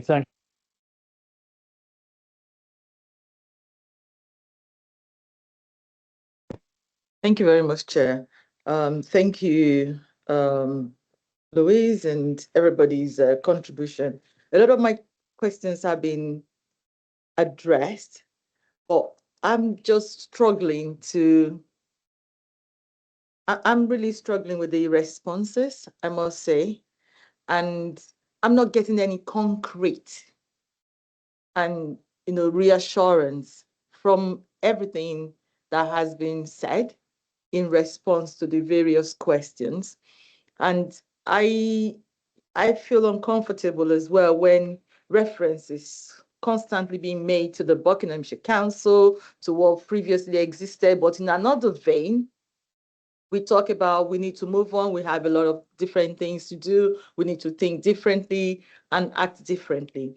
I think that's a bit low, and we really need to stop that.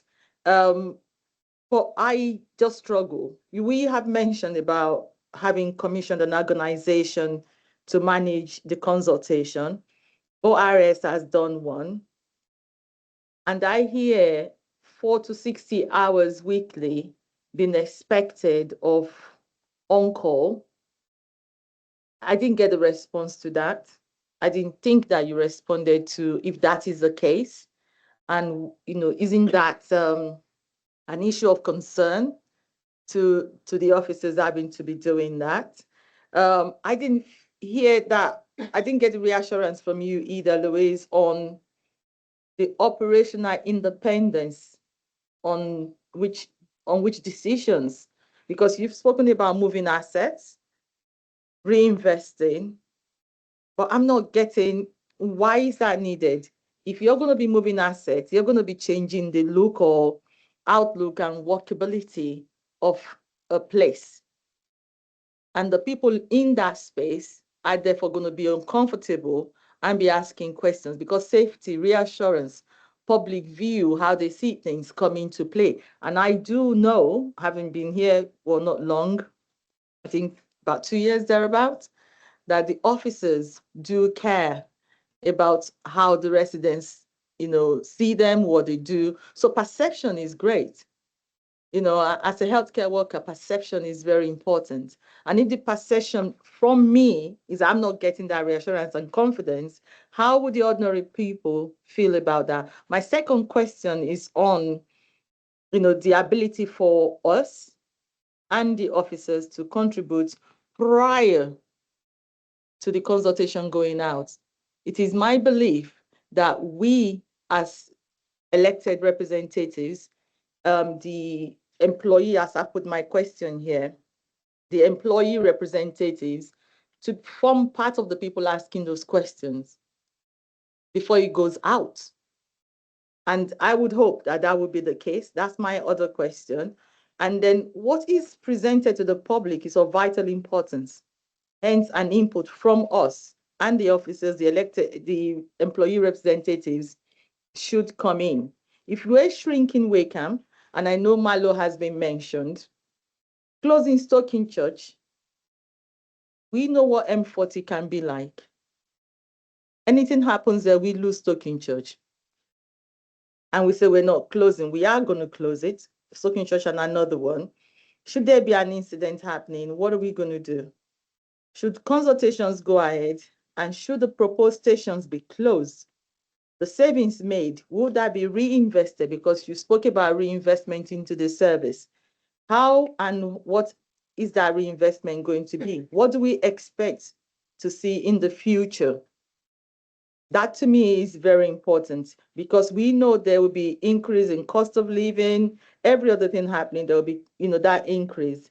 Should the population increase, which it will be, we're having a lot of more developments, are we therefore going to not get more money, or where we're going to get the money to now get other sites? Because once those sites are gone, they are gone. So I've heard everybody and I've heard your responses, and I just don't feel reassured. I'm sorry. Thank you, Councillor Doe. There was a lot of points in there, and I'm really keen that you do come away feeling like we've tried to answer. I mean, there are some of them we can't give a definitive answer because, I would remind you that this is a proposal to go out to consultation, and so there is nothing nailed on, if that makes sense. There is no definitives, but in terms of Stoken Church, we have done all the data. The project team have looked at the data in terms of what Stoken Church provides us in terms of response times and availability. Now, if we could get Stoken Church with a full on-call crew in there, which we know we can't recruit to, it's unrealistic to do it, and it would probably take at least 5 years to get an on-call crew built up there, then it would make a small difference to response times in that area, or certainly resilience times. But actually, it's just a non-viable option in our view, but that is why we are going out to consultation. We haven't made any decisions about selling those stations or what to do with them, because again, we want to hear what the public have got to say. And I know that might sound a bit vague, but that is the case. So I wouldn't want to make any presumptions. We have given recommendations, but I don't want to make any presumptions. Just in relation to the question that you raised around the on-call and retained, I think it was one of your first questions. I'm going to ask Doug or Simon if they want to just respond to that. Yeah, thank you. I think just relating back to Councillor Hall's question as well around the 40, 60, 80 hours commitment that some of our on-call Yeah. give. Some of them give 120 hours, up to 120 hours on a full commitment as well. I fully understand that commitment. I joined as an on-call firefighter and served as a number of years as an on-call firefighter when availability was a lot stronger. I also, after the first pay dispute in 2003, when the whole time on-call piece opened up and we were able to join back into on-call, I joined again for a number of years and served as a firefighter, a crew manager and a watch manager at an on-call fire station. And so I understand the frustrations around that commitment that all of our on-call staff give. And when you haven't got the available skills and resources to keep that appliance available. Now that is a problem that has been going on for a very long time. We've talked a lot about it being a national as well as a local problem. I think that as an example, I'd like to give around sort of the operational independence question. I think if we look at the number of on-call starters over the last 5 years, I think we've recruited 96 new starters into on-call, 82 leavers over the same period. So retention is an issue, and we've heard people say around on-call firefighters get fed up and they leave because they're not being utilised as much as they should be. So this transformation is about how can we use on-call differently. And with the operational independence, perhaps if we had a fire station, for example, that had a type B fire appliance there, but it had two employees, and we were trying to recruit up that station for a number of years to get the skills right, that fire station, that fire engine isn't going to go anywhere until the people are on that site or responding into that site. So could we replace that vehicle for a short period of time with a specialist vehicle so that they are doing something and adding something to the fleet so that they are actually getting out and getting experience until such a time? So that's just one example where we might want to move something in temporarily just to make it work with the retention of the staff that are there. So I don't know if that offers a little bit more around the commitment that we have around on call. Thank you, Simon. Thank you, Simon. Councillor Priestley. Thank you, Chairman. To be quite honest, the question I'm going to ask has already been asked, but I think sometimes it's in the drip of information that hopefully the penny will drop. And from my point of view, I think Councillor Addo has just asked that. Councillor Hussain has just asked the question around consultation. And I know that, you know, Councillor Hall, you were talking about how can you vote for what you don't see. And I don't want to sort of prelude my question, but my question is, we certainly will have a consultation, which is a formal, full-scale consultation process in all its forms. How is the communication around that consultation going to be supported by the Fire Authority? So I remember you mentioning some things, Louise, about getting officers to meet with communities. Could you talk a little bit more about that? Yeah. So that might maybe give us some more reassurance in terms of how we, as a Fire Authority, are communicating that consultation piece. Yeah. I can't talk around it. Thank you for your question. I can't talk around it in detail, but I have got it sat in my emails now. So our comms team have done, and I know Jackie from our project team has been involved in it as well, quite an extensive engagement plan and comms plan that will enable us to make sure you have got the right information. The questions that ORS are pulling together, should the proposal be accepted today, will then be finalised, and that we will be able to give you a more detailed communication pack, which will have a lot more detail around engagement, dates and all that kind of stuff. I don't have them at the moment, but they are sat on my system. Jackie, I don't know if you've got anything else to add to that. Mike? No, we're still finalising dates, but we do have at least one event in each area that is affected as part of the plan. Yeah. That we'd be going out to, 2 in some areas, and obviously on request we can do other things as well. Yeah. Does that help? Yeah, thank you. Can I ask just a quick supplementary? Yeah. So, Jackie, you've talked about having extensive, detailed engagement plan for each area. How does that relate to officer involvement in terms of being present at those meetings? So officers as well as project staff will be involved in every single one of those events. It's often a mix of who's available on each given day, whether it's Louise, the chief or the deputy. There'll always be at least one of them involved in each of those processes, as well as ourselves, who have more of the real in-depth sort of detail and data that we've been pulling up over the course of this project. Yeah, just a couple of observations as well as sponsor of this piece of work. I mean, obviously, what we're asking authority to support today is a decision on a proposal. It's not a decision on a set of survey questions. The ORS role in this is really important because they do offer a level of independence, but they are only part of our consultation. They will organise and run a survey, and they will promote that, and they will collate a report around public response to a survey.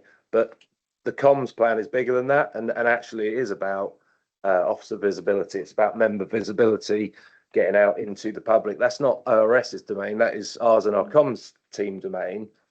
And whilst the survey is great for quantitative feedback, actually there's some really crucial feedback from partners, isn't there? You know, whether that's surrounding fire and rescue services or LRF partners. So I think it's important to try and give you the confidence that it is a multi-layered approach, and we are really comfortable as officers that we are meeting the gunning principles ultimately. Thank you. I think that completes all the questions that have been put forward. Can I propose that before we move to debate, we perhaps have a 5-minute comfort break? Would that get seconded?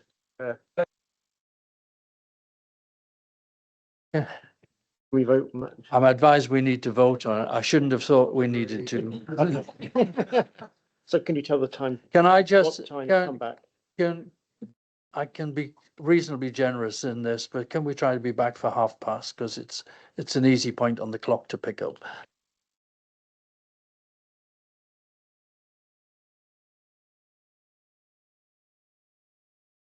Well, I did say I'd be flexible with the break, but there's a limit. Councillor Hussain will doubtless have to rejoin us in due course. Dare say it's a question of service at the cafe. So let's now move to the debate, and with that in mind, let me begin by reiterating the proposal that's before us today, that progressing to a 10-week public staff and partner consultation for shaping the future of the on-call service and seeking views on the operational independence of the Chief Fire Officer be approved, including the points of clarification given by the Chief Fire Officer earlier. Do we have a seconder to that? Thank you, Councillor Bailey. It's important that we recognise that this recommendation is about a consultation on change. Today is not about deciding on any of those changes.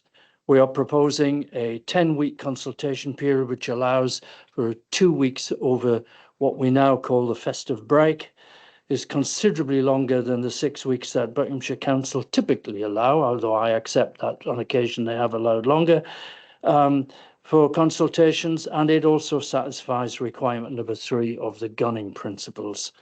To quote, adequate time must be given for consideration and response.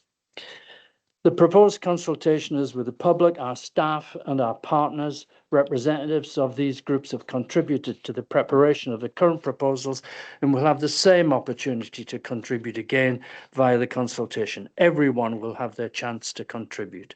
The proposals in the consultation are not about cuts. There are no cuts. No cuts in firefighter numbers are proposed. We have built total firefighter numbers back up from the period of cuts, and we are now recruiting right now.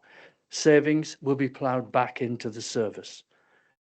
There are no cuts to fire engines. Those proposed for removal aren't available anyway, so the removal can hardly be classed as a cut. On-call pumps are an important part of the resilience of all fire services across the country. However, recruitment and retention of on-call firefighters is a national problem. Social changes such as attitudes to work-life balance and employer concerns about the unscheduled and often instant release of staff are major contributing factors to this. Lack of staff availability is the root cause of the poor levels of availability of many of our on-call pumps. The report shows that a 10-minute turnaround time was available on average at just 7% of the time in the last 12 months. That figure is bolstered by 3 stations with much higher figures: Olney 21.9%, West Ashland 18.4%, and Winslow 18.1%. The greater issue, in my view, is that 8 of our on-call pumps were available less than 3% of the times they were called upon in the last 12 months. Unused pumps help nobody.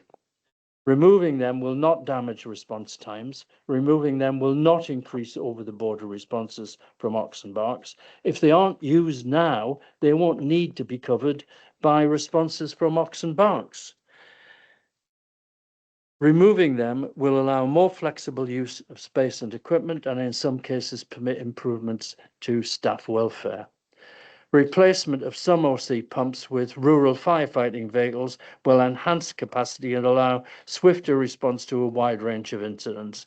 Utilising space to locate a new water carrier at West Ashland and a staff welfare unit at Beaconsfield may not, at first glance, seem important to some people, but we can't do without either in providing the service to our community or looking after the welfare of our staff. The closure of 2 unused fire stations can hardly be considered to be cuts. Neither Stokenchurch or Great Missenden are in use, and nor have they been for 5 years, as we've heard from the Chief Fire Officer. It's surprising that the local MP making such a fuss about this hadn't noticed. Surprising also that the authority has previously not addressed this issue. It's not as if it happened within the last 4 months. They are not in use as we can't recruit and retain sufficient on-call staff. It would take 5 years, as we've heard separately this morning, to build and fully train an effective team to man these stations. There is an ongoing cost to maintaining these unused fire stations, the fabric of which the authority has allowed to deteriorate over several years. We have to stop the rot, and the best way to do that is to formally close them and, subject to subsequent authority approval, dispose of the sites. Turning now to the question of operational independence, which I appreciate has exercised many.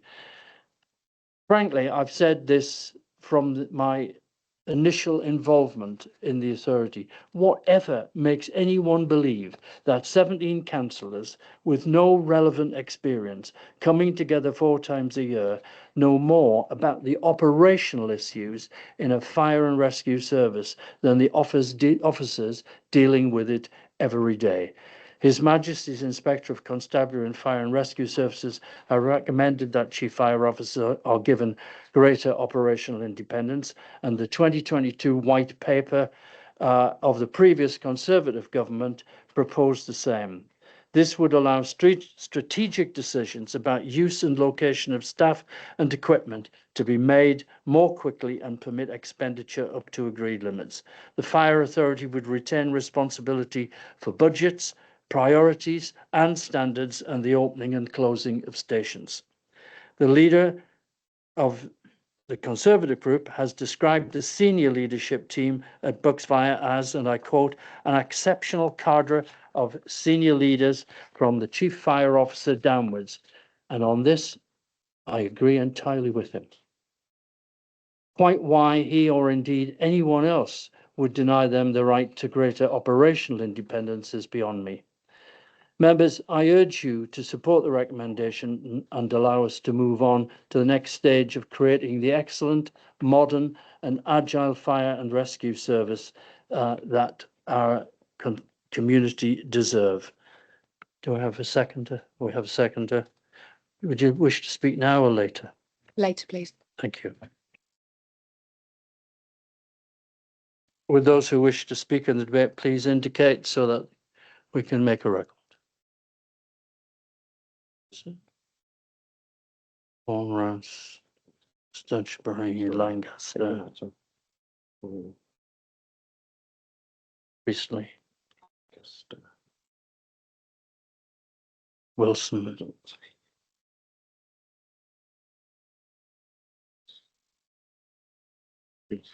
Got Councillor Bailey last.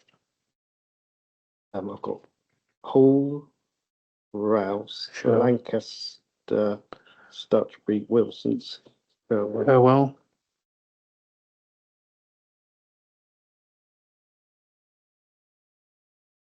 Hussein. Hussein. Yeah.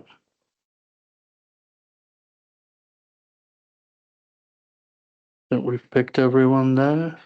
I just Can run through we that. just run through Yeah, that? but I'm not calling them, I'm just running them through. Yeah, yeah. Hall, Rouse, Lancaster, Yes. Stutchbury. I didn't, Councillor Carroll. Carroll. Yours. Good my guy. Councillor Carroll, I'm sure we'll add you to the list.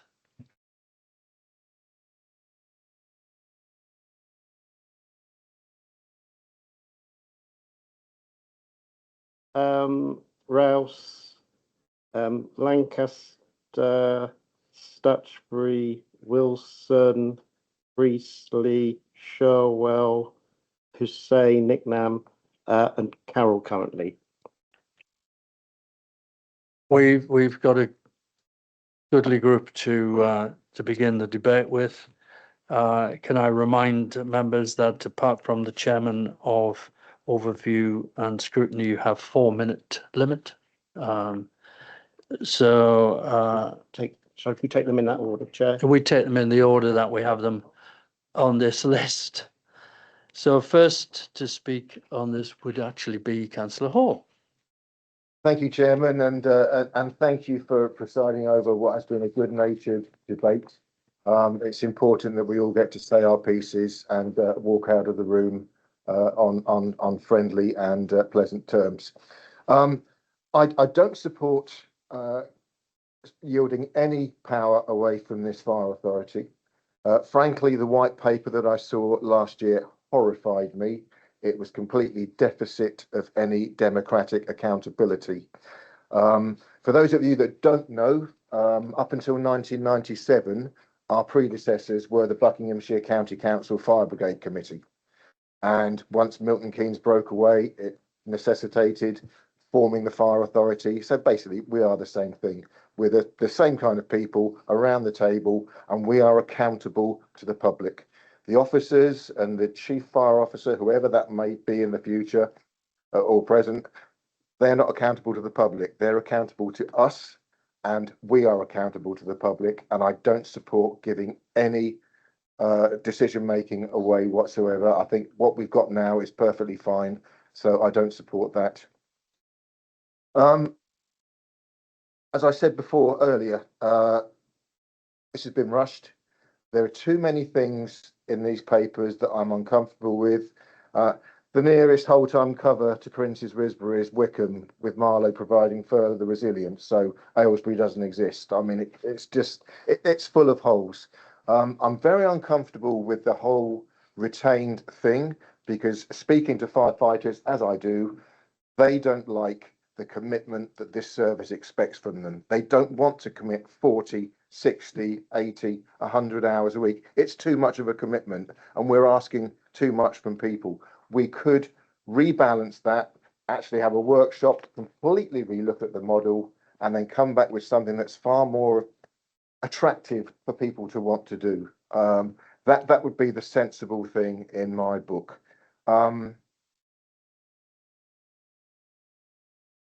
We had a lot of retained firefighters, and a few years ago, before my time on the fire authority, we lost hundreds and hundreds of them. And the reason why we lost hundreds and hundreds of them is because we didn't treat them well and they weren't happy. People don't leave an organisation because they're happy. They all got up and left. I mean, my local station used to have about, I don't know, 18, 20 retained firefighters could easily turn the two appliances out there, and now they're down to 5 or 6. And they all left, and they told me at the time, we're not putting up with this, we're walking. And that happened across the whole service area.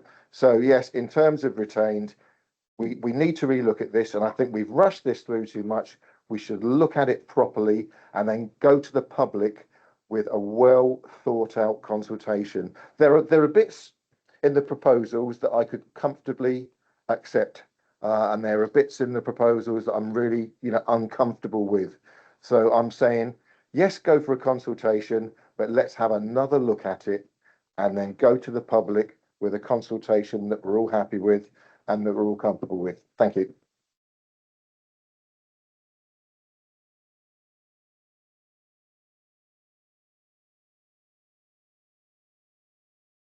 We have Councillor Rose. Thank you, Chairman. I don't think anybody listening to your speech could be under any further illusion that what is being proposed here will be what happens, because you set out all the reasons why this proposal, which has been narrowed down, is the proposal to go forward. That is a clear breach of the gunning principles, which are not discussed, assessed in the report whatsoever. When I first spoke to the Chief Fire Officer about the need to look at on-call, we agreed, and I quote, that community and people should be at the heart of any change. We also discussed innovation and flexibility. What we have in the paper does not put community and people at the heart, it puts data at the heart of the decision, and data used, may I say, in a very skewed way. It's also the case that community and people are not at the heart of the proposal. And the reason for that, let me just say Great Missenden. In the paper, Great Missenden is referred to as a station that's mothballed.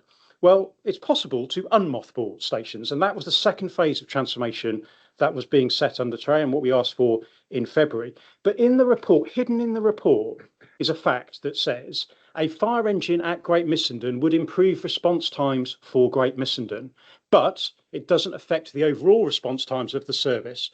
So there it is, the community of Great Missenden put to one side for the greater good of Buckinghamshire and Milton Keynes. That is not the community at the heart of the change. Now, it's also the case that I'm afraid this report has within it all of the transformation bingo words that you would expect. And one of those is whole systems approach. This is not a whole systems approach. I've spent half of my professional career transforming public services. This is a piecemeal, starting with the easiest option first. And let me just say to the chairman, these are cuts, because in the paper is the removal of engines that can be used with effort on recruitment and tackling some of the barriers that have been articulated. And it's also the case that we can put those stations into use as public safety hubs, investing. It's perfectly possible to change the bays in Great Missenden with investment and effort. Those are the commitments that we should be making to the communities that we collectively serve. Now, let me turn to the consultation. We have to do this properly. And I'm afraid there are issues in the consultation of lack of clarity, of factual errors that need to be corrected, questions we haven't yet seen that could be quite constructive to the outcome. So we will be seeking to extend the consultation period to 12 weeks, and we hope that you'll support us in doing so. That should be a very small step to making this consultation a bit better. Let me turn to operational independence. I have huge respect for the Chief Fire Officer. I was involved in her recruitment. I think she's done a tremendous job in turning this service around. But it's not about the Chief Fire Officer. It's about the long-term relationship between the Chief Fire Officer and the Fire Authority over many years, over many decades. We have no idea what future Chief Fire Officers will be like. That relationship, changing it, is one we should take with great care. And it was clear in the questioning that a lot of clarity is missing in the questions that we're going to ask on that. We need to take it out of this process. We need to properly debate it as a fire authority. Now, let me turn to the fact that I set out this morning, we have a chance to work together with the FBU as political groups to make this process better whilst we wait for clarity on the funding reviews from the Fair Funding Review and the multi-year settlement. We could put investment so that communities can see assets changing. That's what we want to do, and I'm going to ask again that we support to do that. And let me end with this. This service protects the communities of Buckinghamshire and Milton Keynes. We should change it with great care. This is a consultation heading for a predetermined outcome, and if you heard the chairman, you could see that. I hope we don't end up with these changes, but let me be clear. If the Conservative group is ever back in control of this fire authority, we will set in motion the immediate repeal of these changes. They are wrong for Buckinghamshire, wrong for Milton Keynes, and today we have to stop it. Thank you, Councillor Rouse. Councillor Lancaster. Thank you, Chair. Just reading into the paperwork, the financial implications on page 12 mentions that it's not intended to generate financial savings. It also mentions on risk management that it's all there to make sure that we can do stuff such as workforce availability and sustainability. And that's the important word I'm trying to play on, is the sustainability of what we're trying to do to move forward on this. The legal implications also mentions on the community risk management plan that anything that we'll do will always consult with the public. When it also mentions about duty to collaborate, it also mentions that we will work with places such as recognised trade unions, the FBU and Unison, and to ensure transparency and engagement, and also identify currently unforeseen collaboration opportunities. We are here for our communities, we are here for their safety, and we do what we can to make sure that we build an everlasting future, making sure that it's a positive and empowering step forward for residents in Buckinghamshire as well as Milton Keynes. This consultation that we're talking about, it's not just about the fire engines and stations, for instance. It's about how we're preparing tomorrow's risks, but for today.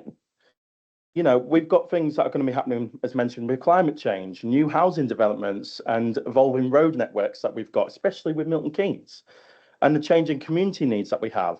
And the fire service is adapting. And I see this as that they're asking us to be a part of that journey to make it better, sustainable future. Why do I think it's a good thing? I think it puts residents at the heart of the decision making on this. It invites their feedback and also how the services need to be delivered and ensuring that local voices guide the local safety priorities. It addresses the real changes transparently. Recruiting and retaining on-call firefighters has become increasingly difficult over the years, and some fire engines haven't been crewed in years. As we've seen with Great Misselton, it's been mentioned that it's been mothballed, and it's also been mentioned it could be unmothballed, but it hasn't for 5 years on this side of things. Business-wise, that's not sustainable. Whenever we think of this, when we've got like places like Westcroft, and I've seen a fire happening over there, and from West Ashland, a fire service came over within 8 minutes, and it was a smaller retainable unit. And to get to where the fire were, it was good that it was a smaller unit that got there, because if it was bigger, it would have struggled, in my opinion. And even the fire services said that on the day.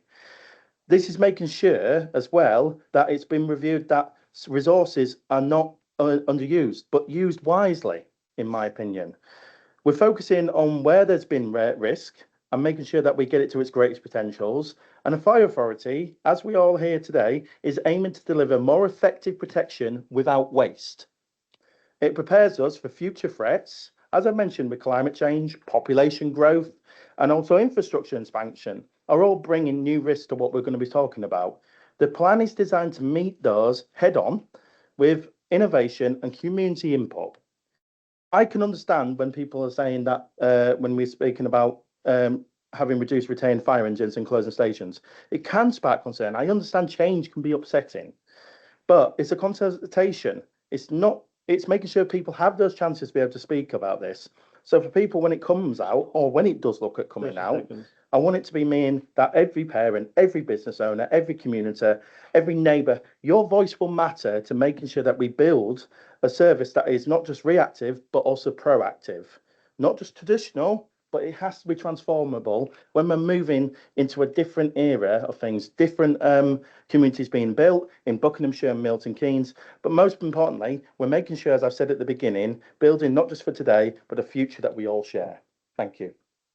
Thank you very much, Councillor Lancaster. Next on our list is Councillor Stutchbury, and it is Councillor Stutchbury this time. Yeah, I can assure you, I am Councillor Stutchbury. I am the real Robin, yeah.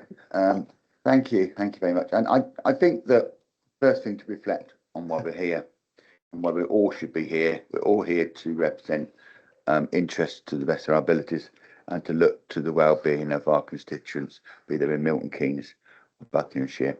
The stark realities of why we are here to make a decision is the environment that we have inherited and the environment that has been created for us to work within. What we need to do is carry out a consultation to find out whether there is a need, a will, or an understanding of the proposed necessity to change. What we have to do is understand how we are in a changing environment, and we do not know what we will need to do in the future. And what we can't do is foresee that, because no one tells us what it will be. And of course, that brings many other questions, but I am content that we go forward with the consultation. I think that then leaves us with the real opportunity of the information, knowledge and scope of information gained for that consultation to prepare for a much more enriched delivery of an outcome which will best match the aspirations of the public and best match the aspirations of the trade unions and the workforce and ourselves, I hope, in a cooperative way. Because in the end, if we had the £3,300,000 in the bank for the past 10 years, I think we would have all spent it on full-time firefighters to man the engine, but we haven't got it. In the end, if we'd had the ability to recruit on-call firefighters to this situation, we wouldn't be having this discussion, because we'd all have the on-call firefighters manning those engines, and it may be a different type of discussion. There's a single failure nationally to do with on-call. But in the end, I am content that we have outstanding professional employees of the authority who are capable of risk management, capable of making decisions and recommendations which would not endanger the public. And they did that for the previous executive, and they're doing it for the present executive, and they'll do it for any future executives. So I'm confident with that.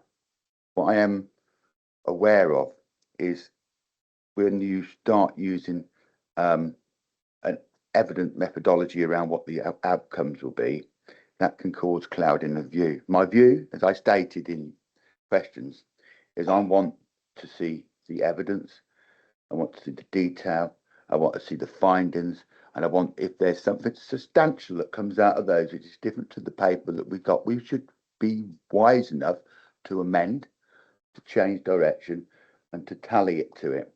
And we shouldn't be in a position of being entrenched, because being entrenched on a position against something or for it,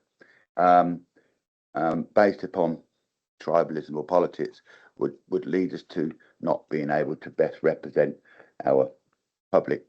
And I'm sure there'll be plenty of that outside. Thank you. Thank you, Councillor Stutchbury. Councillor Wilson, please.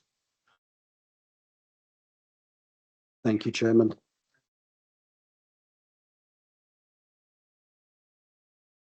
And I didn't know that when I voted for 10 minutes. But anyway, thank you. So I wasn't aware of that, and I don't intend to uptake that. This topic came to my mind when I first read the papers for the first overview and audit committee that I had the opportunity to attend. And I went through them in some detail, and the notes I made and questions I sent forward were that this struck me as being mission critical, and that the existing hybrid model that we had was deeply concerning. And that was born out of the CRMP, out of the internal audit report on workforce availability and the annual plan. So that's what piqued my attention over this, that actually this was a mission critical matter that needed to be addressed. And I can only use it as an analogy of, you know, whilst we have some absolutely outstanding firefighters out there, both in our whole time and on-call service, it is a sick man of the service that needs addressing. And I'm minded that, you know, my favourite thing that a GP might say to me, well, come back in 4 weeks, come back in 8 weeks, come back in 12 weeks, see if you're feeling a bit better, or go to the physio, which is even more annoying. And actually, I do feel that we actually need to move forwards on some positive intervention here, and based on professional advice. And I approach this, and I'm always minded, particularly in my role as chair of overview and audit, that I need to be open-minded. and that I need to, under our code of conduct, minded to heed the advice of the Chief Fire Officer and the senior staff. Doesn't mean I have to agree with it, but I do need to go into the process with that in mind. And I go into this process with that very much in mind. And if it should proceed, I will go into any decision-making process, should there be a decision coming forwards afterwards. So I do that with, a genuine, I'm not going to say this is how I would vote in the future. I will listen to everybody. And I do believe, therefore, that this consultation presents a genuine opportunity for all parties to bring forward their proposals and suggestions as to what they would do differently. And I think I am grateful for Councillor Rouse for bringing forward some suggestions in terms of what could be done differently. And I would hope that those will all be reflected in a consultation response, equally from the FBU and anybody else who has that, because that's what a consultation is about. And if I may indulge myself to reference back to the daycare example, I worked in a workshop with carers, and we put together a 33-page consultation response with a lot of detail behind that. So that's the way I would approach this. I do think it's important that we have this clarity of what operational independence means, and I raise that in my questions, because I think this notion of permanence versus temporary is really, really important. And I would like that clarifying, and I would like, certainly in my capacity as Chair of Overview and Audit, that is something absolutely 100% I want certainty over from a governance. So I would like to see that clarity brought out in the consultation papers. I have spoken also in my questions about the need to ensure that all communities, all town and parish councils have the opportunity to respond. The Chief Fire Officer provided an answer to my question that it was considered that this would be adequate, but I have to say I want a conscious communication out to all of those to make sure that they do have the opportunity to respond in that time. I do have found it wholly disingenuous in certain communications to assuming that certain on-call services are available all of the time. And I do think we have to try and move on beyond that point and accept that that is not the case. And I think we all need to be honest in the communication that we are putting across. If they're not available, they're not available. The final point I want to make, and this does relate to my role as Chair of Overview and Audit Committee, and anybody who attended or has had a debrief on that meeting, I have asked Mr. Hemming and Mr. Britton, alongside the internal auditors, as to whether or not we could provide a business assurance report done through internal audit on the arrangements to reach a decision should we end up at that point. So if we do proceed to consultation and then there is a proposal coming forward from that I've asked internal auditors that they have the capacity, and they have confirmed that they can, that we would produce a business assurance report that would go alongside any recommendation coming forward to the fire authority, if that is what is going to happen. And I give this authority my commitment to making sure that that happens. Thank you. Thank you, Councillor Wilson. Councillor Priestley, I think, is next.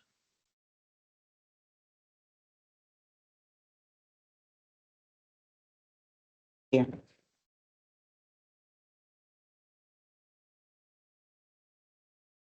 Thank you for the opportunity to speak today about the proposals concerning the options around the way forward for our fire stations. I'm going to try and focus on Stoke and Church and Great Missington for a little while and then move on to other things. Let's be clear from the outset, these recommendations are not about cutting our fire service. They are about realignment, reinvestment, and ensuring we use our people, equipment, and funding where they will have the greatest impact across Buckinghamshire and Milton Keynes. The facts are straightforward. Both Stokenchurch and GM have been non-operational for years. At Stokenchurch, the latest data shows 0% availability, no incidents attended. At GM, appliance availability stands out at just 0.3%. Yet, despite this persistent dormancy, no action was taken under the previous Conservative-led administration, which controlled this fire authority for over 5 years. During that time, these stations remained open on paper, but inactive in reality, creating the appearance of cover while diverting resources that could have been used more effectively elsewhere. This particular administration is determined to do things differently. We are committed to honesty, accountability, and proactive decision-making. The modelling confirms that both communities are already well covered by neighbouring stations such as High Wycombe and Princes Risborough, and in fact, response times will slightly improve following closure by 14 seconds in Stokenchurch and 22 seconds in Great Missenden. The closures allow us to redirect funding into tangible frontline improvements, improved resilience, specialist skills and equipment, better firefighting well-being with dedicated welfare spaces, modern facilities and upgraded technology, and better value for money by investing in active, high-performing stations instead of maintaining dormant sites. This is not a reduction in service, it is a strategic investment in capability. We are shifting from years of neglect to a future of efficiency and readiness from my point of view.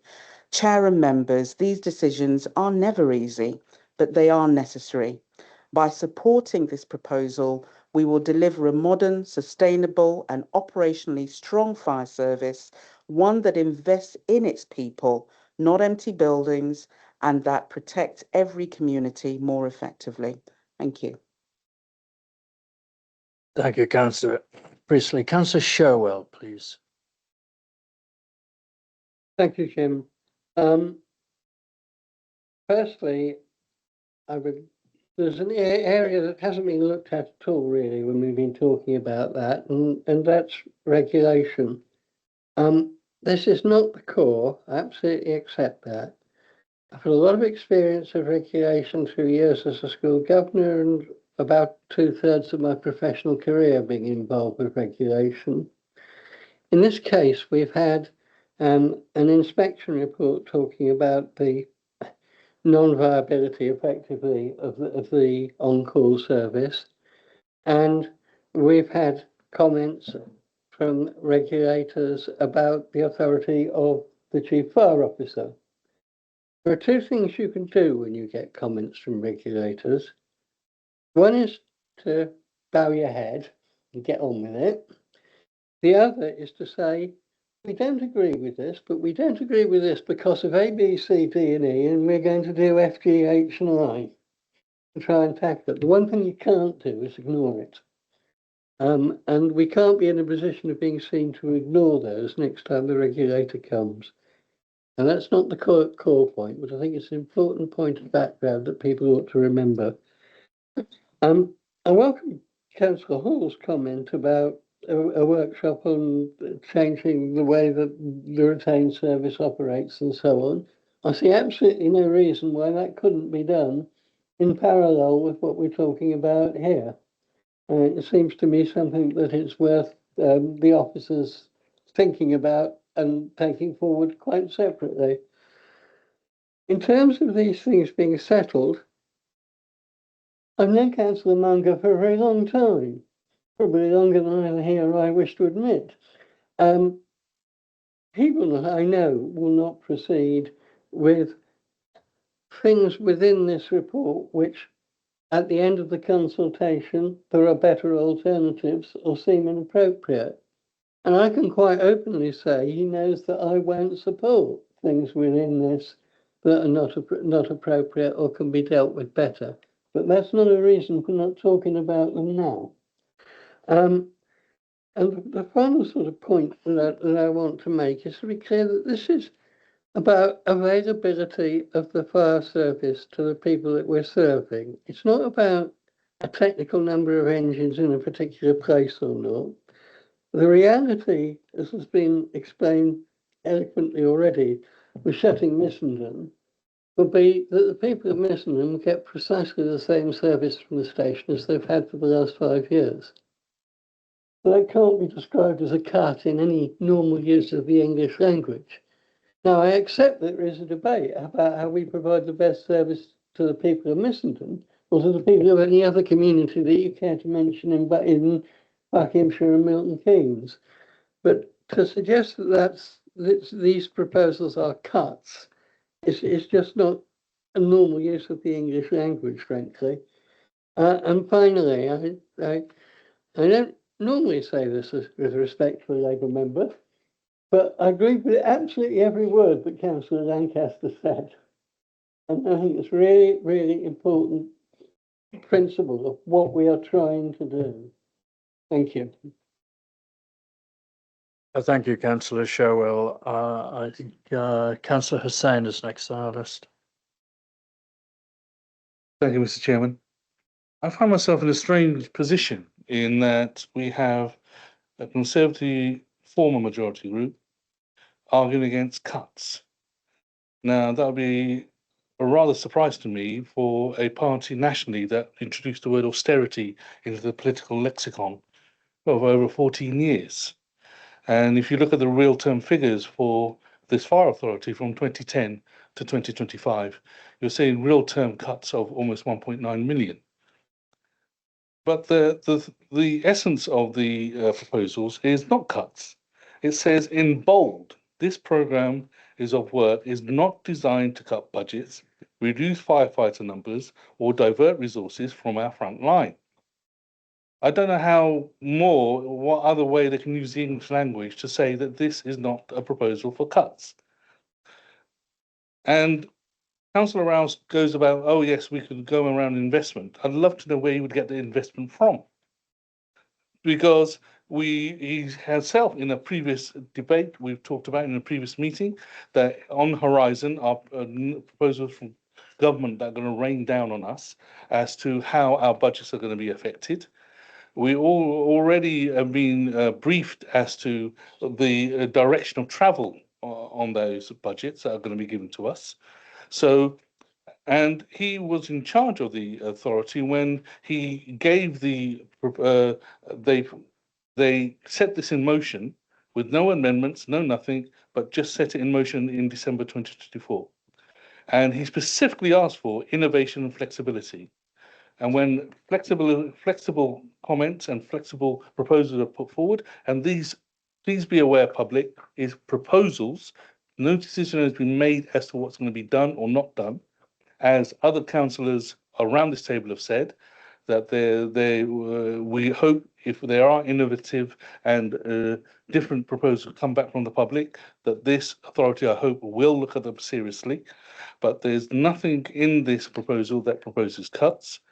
And the issue is to be a resilient and sustainable service for the future and provide value for money.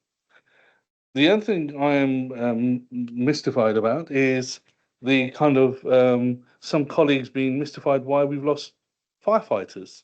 Well, I stood on the front line in strikes after strike as governments cut pensions and made second jobs harder for firefighters. And made the hurdle to have a second job harder. I was on the front line, I was in strikes for those two things. And then you wonder why the firefighters are harder to find nowadays. As you suggested, their terms and conditions have been eroded over the last 15 years. Their services have been eroded over the last, their pensions have been eroded over the last 15 years. So that's why. We have to live within the means that has been given to us. We're trying to be as flexible and innovative as possible, as has been eloquently stated by other members of the authority. These, the two that are proposed to be cut. are really, in reality, not there at the moment anyway. They're ghost stations, in the words of the inspectorate. So I will be fully supporting the proposal, as is a proposal for a public consultation.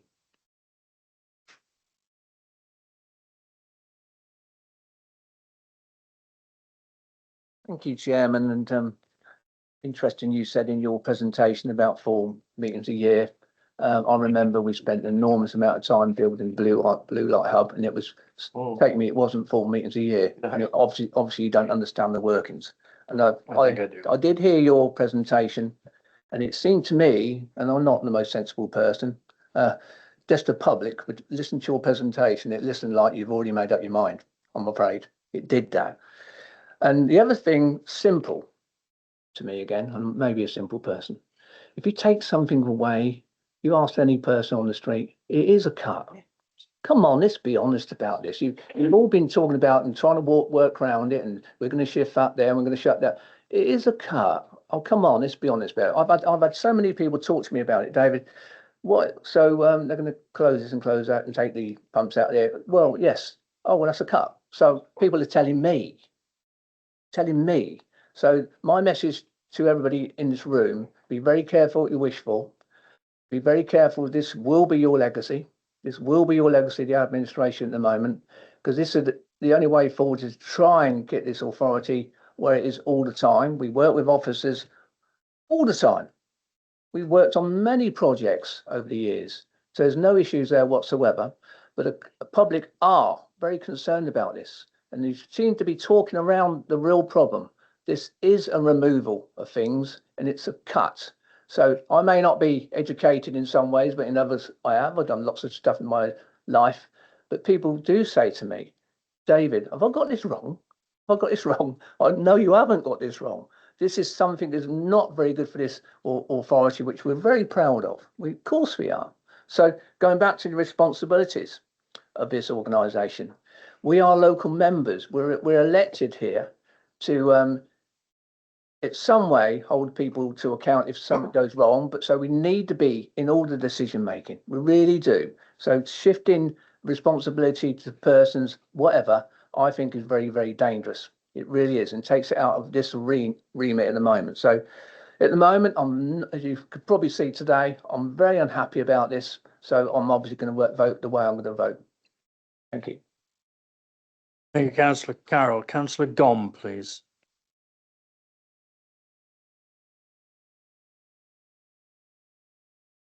Thank you, Chairman. For what I get, 4 minutes. Very good. So I'm concerned. Consultation is a consultation of a consultation. Councillor Stutchbury, you mentioned it so many times, but 10 weeks with the Christmas period coming in is a concern of mine. What harm does it do us just to extend it a few more weeks? I know the chair refers to Bucks County only doing for 6 weeks or whatever.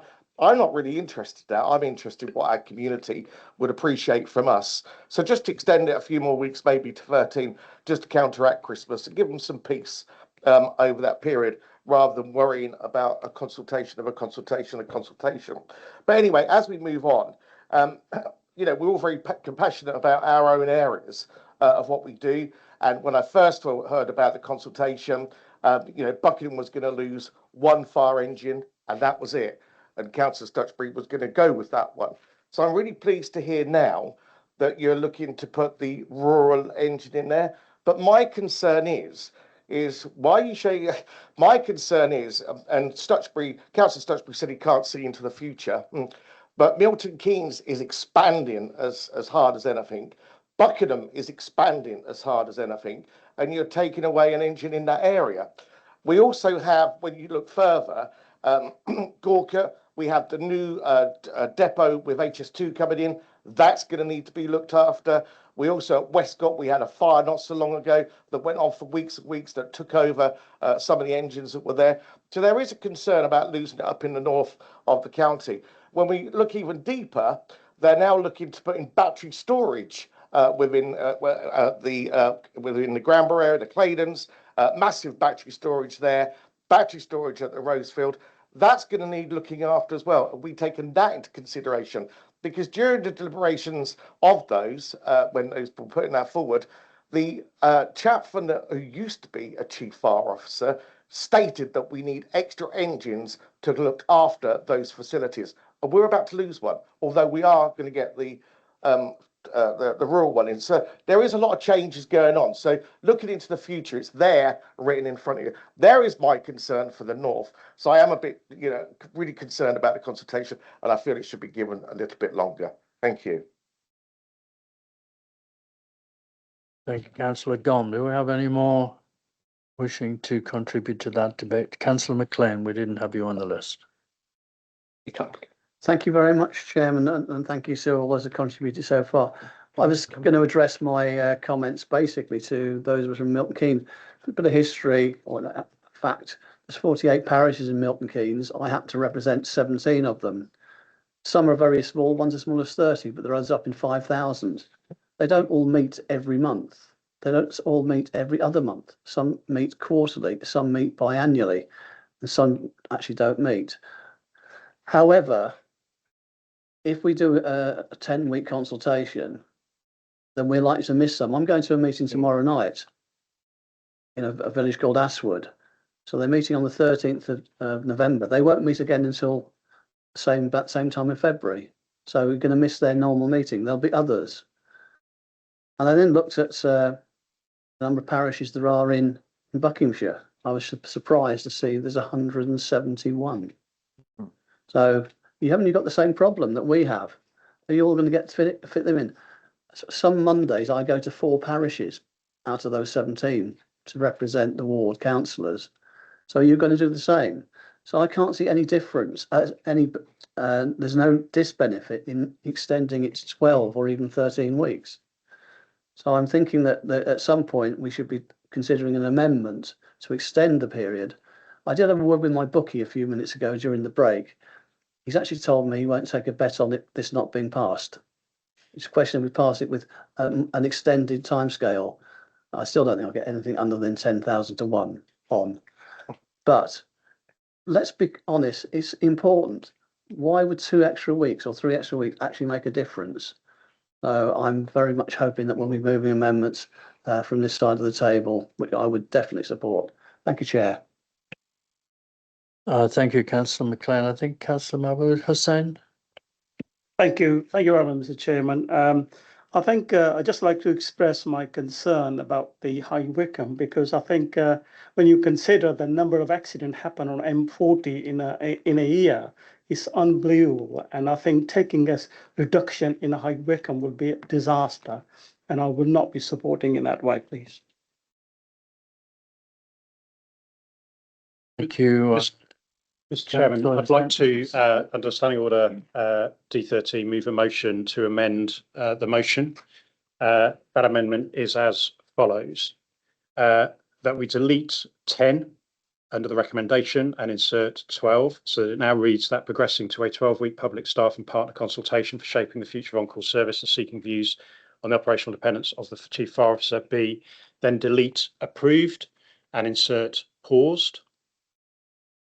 We then insert, sorry, it's not this page, but we then insert underneath that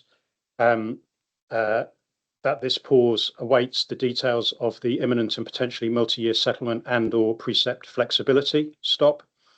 Next, that we commission an independent review of whether the consultation in its current state would have adhered to the gunning principles, assess the likely risk of successful legal challenge, and suggest ways to improve the consultation for maximum effect. Stop.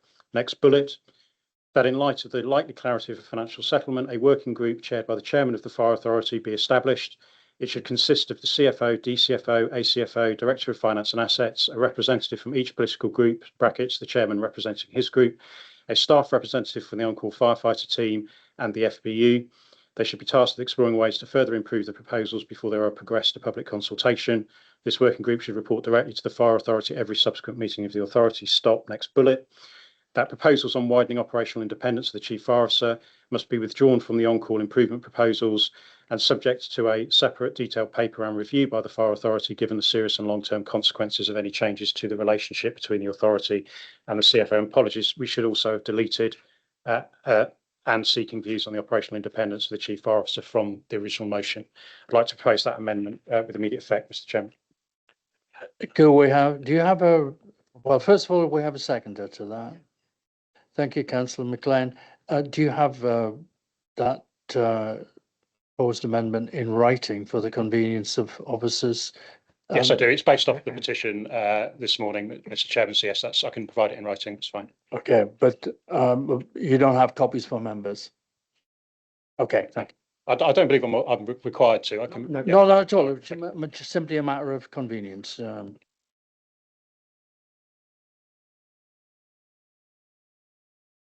Well, as mover, I can't accept those amendments. I think they go somewhere beyond simple amendments and change the basis, and question, frankly, to what extent they would be considered acceptable under our standing orders. However, you have made the motion, proposed the amendment, so we'll move to a debate on the amendment. If I take a note of anyone who wishes to speak to the amendment. We'll just get them. Okay. Mr. Chairman, in the context of the fact we've had an extensive debate on this and I set it out in the petition, I'm very happy to propose that we move straight to a vote on this specific amendment. Yes, and a recorded vote. Yep. Does your seconder concur? Thank you. Recorded vote, please, Mr. Chairman. Thank you. We have a. To the point of clarity, after listening to the word salad, I have no idea what we'd be voting on because though I have a really good memory, I've got nothing in front of me. In front of you in the petition, Councillor Dutchman. I think, so I think we need to just make notes of it. Thank you. Just comment. It's not a.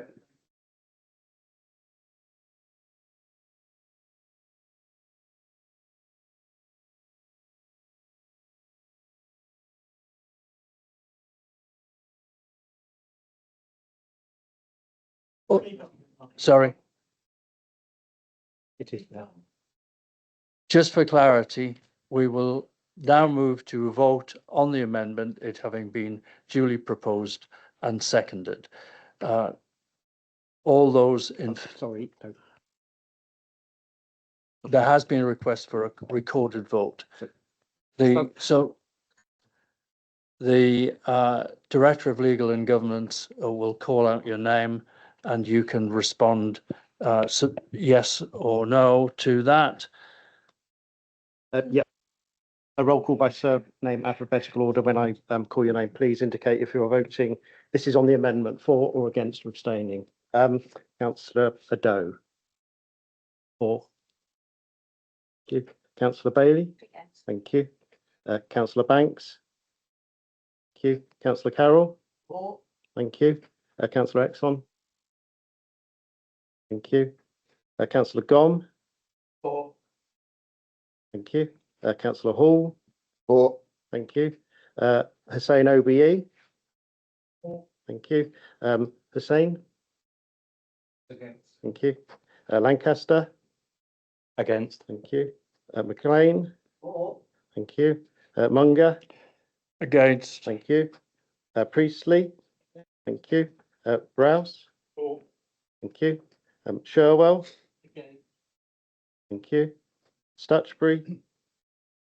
Against. Thank you. Wilson. Against. Thank you.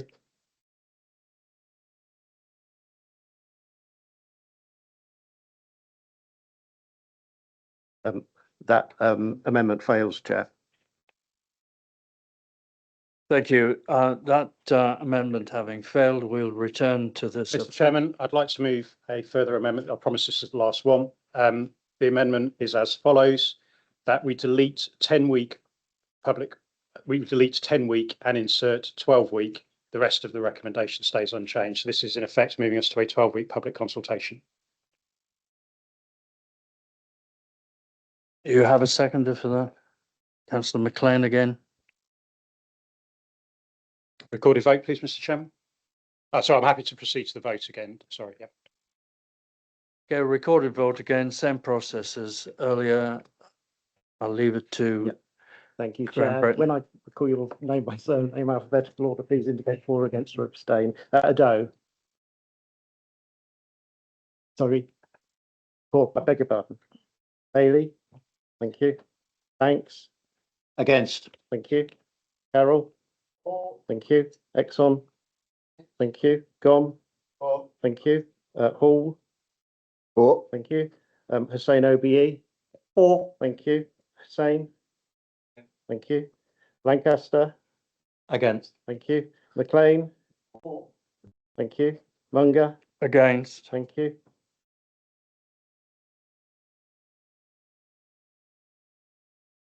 Priestley,